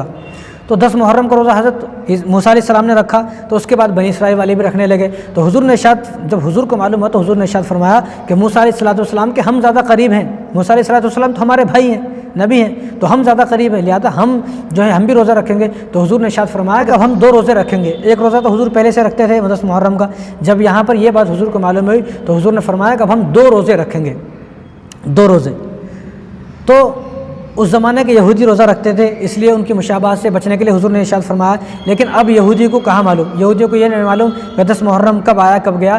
اس وقت اگر کوئی آدمی ایک روزہ رکھنا چاہے تو بھی رکھ سکتا ہے، 2 رکھنا چاہے تو بھی رکھ سکتا ہے، ایسا نہیں ہے کہ بھئی ایک رکھیں گے تو کوئی گناہ ملے گا، ایسا نہیں ہے، گناہ نہیں ہے، 2 بھی رکھ سکتا ہے، ایک بھی رکھ سکتا ہے۔ تو یہ نہ سوچے کہ رکھوں گا تو 2 ہی رکھوں گا، ایک تو رکھوں گا ہی نہیں، اب وہ ایک بھی نہیں ہوا پھر دوسرا بھی نہیں ہوا، تو 10 محرم کا ایک روزہ بھی رکھ سکتے ہیں، اور اس کے ساتھ ایک آگے کا ایک پیچھے کا روزہ بھی ملا سکتے ہیں، 9 تاریخ اور 11 تاریخ کا بھی روزہ 10 محرم کے ساتھ ملا سکتے ہیں۔ اور طبرانی شریف کی روایت ہے اور غنیۃ الطالبین جو شیخ عبد القادر جیلانی رحمہ اللہ کی کتاب ہے، اس میں بھی یہ روایت موجود ہے کہ حضرت عبداللہ بن عباس رضی اللہ تعالیٰ عنہ اس حدیث کا راوی ہیں، حضرت عبداللہ بن عباس فرماتے ہیں کہ حضور صلی اللہ علیہ وسلم نے ارشاد فرمایا کہ جو آدمی محرم کے مہینے میں کبھی بھی روزہ رکھ لے، کیونکہ محرم کا مہینہ اللہ کا مہینہ ہے، اللہ تبارک و تعالیٰ کو رمضان کے بعد یہ بہت زیادہ پسند ہے مہینہ، تو حضور نے ارشاد فرمایا کہ جو آدمی محرم کے مہینے میں کبھی بھی پورے مہینے میں ایک روزہ رکھ لے گا تو ایک روزوں کا ثواب اس کو 30 روزے کے برابر ہے، یعنی ایک روزہ رکھو 30 روزے کا اس کو ثواب ملے گا، ایک مہینے کا روزے کا ثواب ملے گا، ایک روزے کی برکت سے چاہے پورے محرم کے مہینے میں کبھی بھی رکھ لیں، کبھی بھی۔ اور 10 محرم کو روزہ رکھنا یہ تو آپ صلی اللہ علیہ وسلم کی سنت ہے، ہمیں رکھنا چاہیے۔ دیکھو 10 محرم کے دن یہ شیعوں کا عقیدہ ہے، یہ شیعہ لوگوں کا عقیدہ ہے کہ 10 محرم کے دن روزہ رکھنا حرام ہے، ان کے یہاں پر 10 محرم کے دن کا روزہ رکھنا حرام، یہ شیعہ لوگ بولتے ہیں حرام ہے، وہ بالکل رکھتے نہیں ہیں اور حرام قرار دیتے ہیں، لیکن ہم ایسا نہیں ہے، ہمارے پاس مسلم شریف ہے، بخاری شریف ہے، ہم ان کو فالو کرنے والے ہیں، وہ ان کو نہیں مانتے، نہ وہ بخاری کو مانتے، نہ مسلم کو مانتے، نہ قرآن کو مانتے، نہ حدیث کو مانتے، نہ صحابہ کو مانتے، وہ کسی کو مانتے نہیں ہے، اس لیے وہ یہ بولتے ہیں کہ 10 محرم کے دن کا روزہ رکھنا حرام ہے۔ اب مسلمانوں کے اندر بھی یہ بات مشہور ہو گئی، ایسا نہیں ہے، ہم قرآن و حدیث کو فالو کرنے والے ہیں، تو بخاری اور مسلم کی صاف حدیثیں ہیں جو حضور صلی اللہ علیہ وسلم نے ارشاد فرمایا کہ 10 محرم کو جو آدمی ایک روزہ رکھے گا تو اس کے 1 سال کے گناہ معاف ہوں گے، ہم ان کو ماننے والے ہیں، ہم ان کو فالو کریں گے۔ اور جو دوسرا کام ہے جو حضور صلی اللہ علیہ وسلم نے دوسرا کام جو محرم کے دن بتایا ہے، شعب الایمان کی روایت ہے، حضرت جابر بن عبداللہ رضی اللہ عنہ فرماتے ہیں کہ حضور صلی اللہ علیہ وسلم نے ارشاد فرمایا کہ 10 تاریخ کو 10 محرم کو جو اپنے گھر والوں کو اچھا کھلاتا ہے، اچھا پہناتا ہے، ان کو خوشیاں دیتا ہے، گھر والوں کے لیے اپنا دسترخوان وسیع کر دیتا ہے، گھر والوں کے لیے اپنا دل بڑا کرتا ہے، اور اپنی جیبیں جو ہے وہ جو ٹائٹ ہوئی ہیں، پورے سال جو خرچہ نہیں کرتے آپ، وہ ان جیبوں کو ذرا کھول دیتا ہے، اور 10 تاریخ کو 10 محرم کو جو اپنے گھر والوں پر خرچ کرتا ہے خوب، تو اللہ تبارک و تعالیٰ خرچ کرنے کی برکت سے پورے سال اس کے رزق میں برکت عطا فرمائیں گے، پورے سال اس کے رزق میں برکت ہوگی جو آدمی 10 محرم کے دن اپنے گھر والوں کو، اپنی فیملی کو کھلائے گا۔ اب اس حدیث کو سن کر بعض لوگ یہ بولتے ہیں حضور نے کہا نا، حضور نے یہاں فیملی کے بارے میں کہا ہے، جو حدیث ہے، حدیث میں فیملی کے لفظ ہیں، اس میں پورا گاؤں اور پڑوسی اور پورا محلہ اور پوری بستی نہیں ہے، اس میں صرف فیملی کے لوگ ہیں۔ جس طرح شادی کا کارڈ آتا ہے تو شادی کے کارڈ پہ کیا لکھا ہوتا ہے، آپ کی دعوت ہے ود فیملی۔ اب ود فیملی کا مطلب پوری بستی تھوڑی ہے، پورا محلہ تھوڑی ہے، یا اڑوسی پڑوسی سارے دوست یار سب مل کے جا رہے ہیں، ایسا تو نہیں ہے۔ ود فیملی کا مطلب ہے جو آپ کے گھر میں جتنے لوگ موجود ہیں، گھر میں جو والد صاحب ہیں، والدہ ہیں، بھائی ہیں، بہن ہیں، بیوی بچے، بھائی جو بھی ہیں، ان کو کہا جاتا ہے گھر والے۔ تو حضور نے بھی یہی ارشاد فرمایا کہ اس حدیث کا مطلب یہ ہے کہ گھر میں جتنے لوگ موجود ہیں ان تمام پر جو آدمی وسعت کرے گا، ان کو بہترین کھلائے گا، اچھا ان کے لیے دل کو خوشادہ کرے گا، اپنی جیب کو خوشادہ کر دے گا، خوب خرچ کرے گا، تو اس خرچ کرنے کی برکت سے اللہ تبارک و تعالیٰ اس کے گھر میں پورے سال برکتیں اتاریں گے، رحمتیں اور برکتیں نازل فرمائیں گے، اس کے کاروبار میں برکت ہوگی، اس کی دکان میں برکت ہوگی۔ تو جس کے کاروبار میں دکان میں برکت نہیں ہو رہی ہے، 10 محرم کے دن اپنے بیوی بچوں کو اچھا کھلائے، اچھا پہنائے۔ اب سوال یہ ہے کہ ایک طرف تو کہا جا رہا ہے کہ اچھا کھلاؤ، ایک طرف تم یہ کرو کہ روزہ رکھو، کس طرح کریں؟ تو اس کا جواب یہ ہے کہ اس دن روزہ رکھیں گے تو روزہ میں جو افطاری ہے اس افطاری میں اچھا بنا کر کھلائیں، جس طرح اور دن جو کھاتے ہیں اس سے بہتر کھلائیں، اور دن میں شاپنگ کرا لیں، دن میں جو ہے وہ اپنی بیوی کو، اپنے بچوں کو، والدہ کو، والد صاحب کو، اپنے بھائی بہنوں کو جو بھی ہیں ان کو دن میں جو ہے شاپنگ کرا دیں، اور شام کو جب افطاری کا وقت ہوگا تو بہترین چیز لا کر ان کے لیے افطاری کرا دیں۔ تو جو آدمی یہ عمل کرے گا تو اللہ تبارک و تعالیٰ اس کے گھر کے اندر پورے سال محبتوں کو پیدا فرمائیں گے، محبتوں کو عام فرمائیں گے، اور خیر اور برکتیں اس کے گھر کے اندر نازل ہوں گی۔ اس لیے میں تو کہتا ہوں کہ سال میں ایک موقع آتا ہے، کسی حضور صلی اللہ علیہ وسلم نے سال میں کوئی اور دن ایسا نہیں ہے جس دن کے بارے میں فرمایا ہو، لیکن صرف حضور صلی اللہ علیہ وسلم نے 10 محرم کے بارے میں فرمایا، تو معلوم یہ ہوا کہ حضور بھی چاہتے ہیں کہ اس دن گھر والوں پر خرچ کیا جائے، گھر والوں کو محبت دی جائے، تاکہ لڑائی ختم ہو، جھگڑے ختم ہو، آپس میں جو دشمنی، عداوت اور بغض جو پیدا ہو گیا ہے وہ جو ہے میاں بیوی کے درمیان سے وہ ختم ہو، اور جو بیوی ہے بیوی کو تحفہ دیں، ہدیہ دیں، والد صاحب کو تحفہ دیں، ہدیہ دیں، اور والدہ کو تحفہ دیں، بہنوں کو تحفہ دیں، بھائیوں کو تحفہ دیں، سب کو تحفہ دیں، ہدیہ دیں، اور سب کو اچھا کھلائیں۔ اچھا نہیں کھلا سکتے کو کہیں گھومنے لے جائیں، افطاری میں کہیں چلے جائیں آپ، یا افطاری گھر میں کر لیں، افطاری کے بعد کہیں چلے جائیں، ان کو اچھا بنا کر اچھے کسی ہوٹل میں لے جائیں اور وہاں پر ان کو اچھا کھلا دیں۔ تو حضور صلی اللہ علیہ وسلم کے اس بات پر ہم سب کو عمل کرنا چاہیے۔ ہو سکتا ہے اس ایک دن ہم جب یہ عمل کریں گے تو پورے سال ہمارے گھر میں محبتیں عام ہوں گی، لڑائی ختم، جھگڑے ختم، فتنہ ختم، فساد ختم، اور آپس کی دشمنیاں، لڑائیاں، اتنا چڑچڑاپن جو ہوتا ہے گھر کے اندر وہ سارا ہو سکتا ہے اسی ایک دن کی وجہ سے ختم ہو جائے۔ تو حضور صلی اللہ علیہ وسلم نے جو یہ بات بتائی ہے وہ صرف سال میں ایک دن ہے جس دن کے بارے میں بتائیے، تو ہمیں چاہیے کہ ہم اس دن اس عمل کو کریں، اور ہمارے پاس یہ موقع بھی ہے، ایک موقع ہے اپنی بیوی کو خوش کرنے کا، اپنے بچوں کو خوش کرنے کا، اور اپنے والدین کو خوش کرنے کا، بھائیوں کو، بہنوں کو، رشتہ داروں کو خوش کرنے کا ایک موقع ہے ہمارے پاس، تو اس موقع کو خالی ہاتھ نہ جانے دیں، ضائع نہ کریں۔ انشاءاللہ اس موقع کا آپ استعمال کریں، انشاءاللہ آپ کو بہت فائدہ ہوگا۔ حضرت سفیان بن عیینہ رحمۃ اللہ علیہ فرماتے ہیں کہ وہ خود فرماتے ہیں حضرت سفیان بن عیینہ کہ میرا 60 سال کا تجربہ ہے اس حدیث پر۔ انہوں نے فرمایا کہ میرا 60 سال کا تجربہ ہے کہ میں 60 سال سے اس حدیث پر عمل کر رہا ہوں، اور 60 سال سے ہر سال جب میں اس حدیث پر عمل کرتا ہوں تو اس حدیث پر عمل کرنے کے بعد میرے گھر کے اندر خیر اور برکتیں ایک دم آسمانوں سے ایسا نازل ہوتی ہیں جیسا کہ بارش برستی ہے، بارش کی طرح میرے گھر پر خیر اور برکتیں نازل ہوتی ہیں۔ حضرت سفیان بن عیینہ رحمۃ اللہ علیہ فرماتے ہیں، اور حضرت جابر رضی اللہ تعالیٰ عنہ جو اس حدیث کا راوی ہیں وہ فرماتے ہیں کہ میرا 50 سال کا تجربہ ہے کہ میں 50 سال سے اس حدیث پر عمل کر رہا ہوں کہ میرے ساتھ ایسا ہی ہوا، میں نے اس حدیث کو بالکل صحیح پایا، بالکل عین ایسا ہی پایا کہ ہم نے 10 محرم کے دن اپنے گھر والوں پر خرچ کیا تو اللہ تبارک و تعالیٰ نے پورے سال ہمارے گھر کے اندر محبت عام فرما دی، لڑائی کو ختم فرما دیا، جھگڑوں کو ختم فرما دیا، اور خیر اور برکت اللہ تبارک و تعالیٰ نے اس گھر کے اندر نازل فرما دی۔ تو ہمیں بھی چاہیے کہ ہم اس حدیث پر عمل کرنے والے بنیں۔ اور آخر میں ایک بات اور کہنا چاہتا ہوں تمام دوستوں سے، جو 10 محرم کا دن ہے، عاشورہ کا دن ہے، اس دن آپ کو ایک کام کرنا ہے، اس دن آپ عہد کر لیں کہ آج کے بعد میری کوئی نماز قضا نہ ہوگی۔ اگر کوئی شرابی ہے تو شراب سے توبہ کرے، یہ ہے اصلی حسینی بننے کا نام۔ اس لیے کہتا ہوں، اس لیے سب کہتے ہیں نا میں حسینی ہوں، اصلی حسینی وہ ہے جو 10 محرم کے دن یہ عہد کرے گا کہ آج کے بعد میری ایک بھی نماز قضا نہ ہوگی۔ امام حسین نے تو میدان کربلا میں نماز نہ چھوڑی، اور تم لوگ اپنے گھر میں پڑے پڑے نماز چھوڑ دیتے ہو اور پھر یہ کہتے ہو میں بھی حسینی ہوں۔ کہے کا حسینی بھائی، کیسا حسینی؟ اس کو حسینی کہا جاتا ہے کیا؟ اس لیے 10 محرم کے دن عہد کرنا ہے کہ میں اب جھوٹ نہیں بولوں گا، میں اب دھوکہ نہیں دوں گا، اب میں حسد نہیں کروں گا، اب میں تکبر نہیں کروں گا، اب میں بغض نہیں کروں گا، عداوت نہیں کروں گا، 2 نمبر کے کام نہیں کروں گا، حرام نہیں کماؤں گا، اپنے گھر والوں کو حرام نہیں کھلاؤں گا، جھوٹ نہیں بولوں گا، ہمیشہ سچ بولوں گا، 5 وقت کی نماز پابندی کے ساتھ پڑھوں گا، فجر کی نماز روزانہ پڑھوں گا، شراب کو چھوڑوں گا، نشے کو چھوڑوں گا، داڑھی رکھوں گا، اور لباس جو ہے وہ امام حسین والا لباس پہنوں گا۔ یہ عہد کریں 10 محرم کے دن، تو اس کو کہا جاتا ہے کہ یہ اصلی حسینی ہے۔ اگر آپ نے 10 محرم کے دن یہ عہد نہیں کرا اور آپ اب بھی ایسے ہو، 10 محرم کے بعد بھی آپ ایسے ہی ہو، تو آپ اصلی حسینی نہیں ہو، آپ بالکل اصلی حسینی نہیں ہو۔ تو آپ کو عہد کرنا ہے ان تمام چیزوں کا کہ جہیز نہیں لینا ہے، یہ جو گندی فلمیں دیکھ رہا ہو یہ فلمیں نہیں دیکھنا ہے، گانے نہیں سننا ہے، فلموں سے گانوں سے توبہ کرنا ہے، اور اب مجھے اپنے بیوی پر ظلم نہیں کرنا ہے، بچوں پر ظلم نہیں کرنا ہے، میں والدین کی نافرمانی نہیں کروں گا، مسجد کو ویران نہیں کروں گا کہ میری عمر گزر گئی، پورے 50 سال کا ہو گیا، میں 40 سال کا ہو گیا، یا میں اب بوڑھا ہو گیا، مرنے کے قریب ہوں، میں نے مسجد کو ویران کیا ہوا ہے، میری مسجد میری وجہ سے ویران ہے۔ اب میں مسجد کو ویران نہیں کروں گا. 10 محرم کے دن اگر آپ یہ عہد کرتے ہو تو ہی آپ اصلی حسینی ہو, ورنہ آپ اصلی حسینی نہیں ہو. اور ایک اور بات سن لیں آپ, دیکھو اللہ تبارک و تعالیٰ نے ہمیں ایک پیپر دے دیا, ایک چیپٹر دے دیا ہے, ہمارا امتحان ہوگا. تو ہمارے امتحان کا جو پیپر ہے وہ پیپر ہمارے پاس موجود ہے, جس کو قرآن کہا جاتا ہے, جس کو حدیث کہا جاتا ہے. یہ حدیث اور قرآن جو ہے یہ ہمارے پاس پیپر اللہ تبارک و تعالیٰ نے دیے ہوئے ہیں. ان پیپروں میں اللہ تبارک و تعالیٰ نے ہمیں بتایا ہوا ہے, ان پیپروں میں اللہ تبارک و تعالیٰ نے ہمیں بتایا ہوا ہے کہ تمہیں کیا کام کرنا ہے, کون سے کام ہے جن کام کو کرنے سے تمہیں جنت ملے گی, کون سے کام ہے جن کام کو کرنے کی وجہ سے تم جہنم میں جاؤ گے.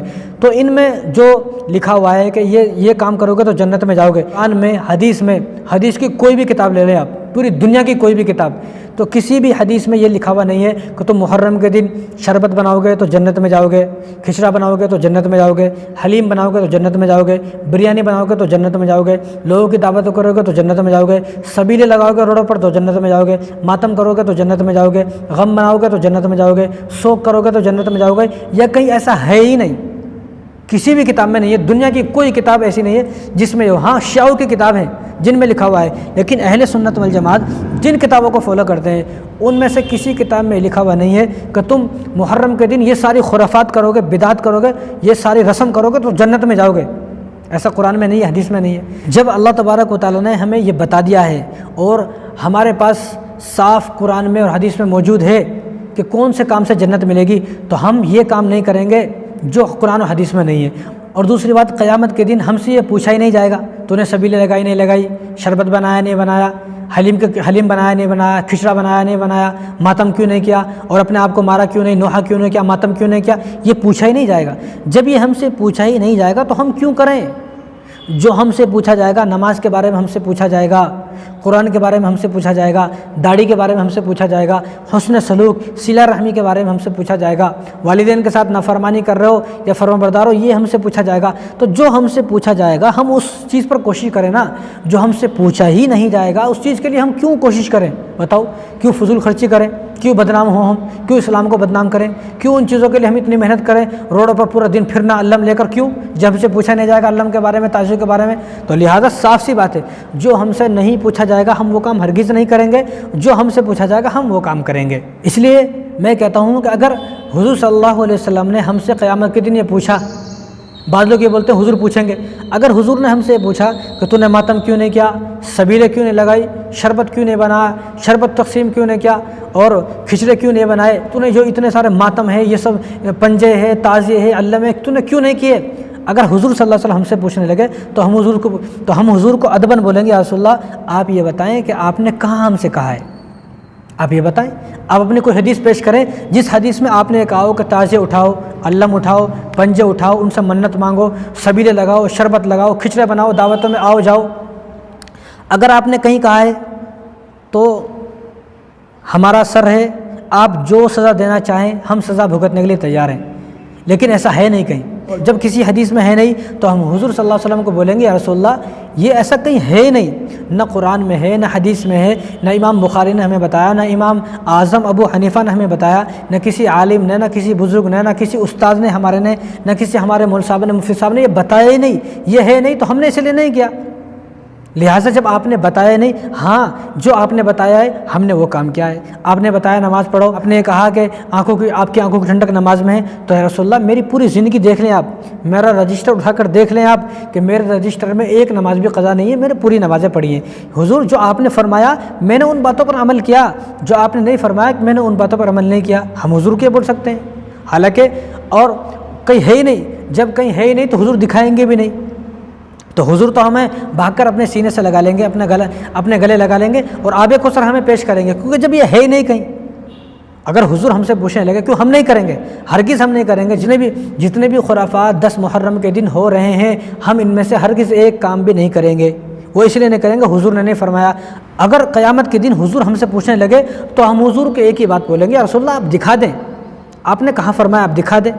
تو حضور, کیونکہ حضور نے کہا ہی نہیں تو حضور دکھائیں گے بھی نہیں. جب دکھائیں گے نہیں حضور تو ہماری نجات بھی آسانی سے ہو سکتی ہے. اس لیے ادباً گزارش ہے, دیکھو ہم آپ کے خیر خواہ ہیں, ہم آپ کے کوئی دشمن نہیں ہیں, ہم آپ کے کوئی ایسا نہیں ہے کوئی آپ کو دشمن ہے آپ کو مار دیں گے, چیر دیں گے, پھاڑ دیں گے.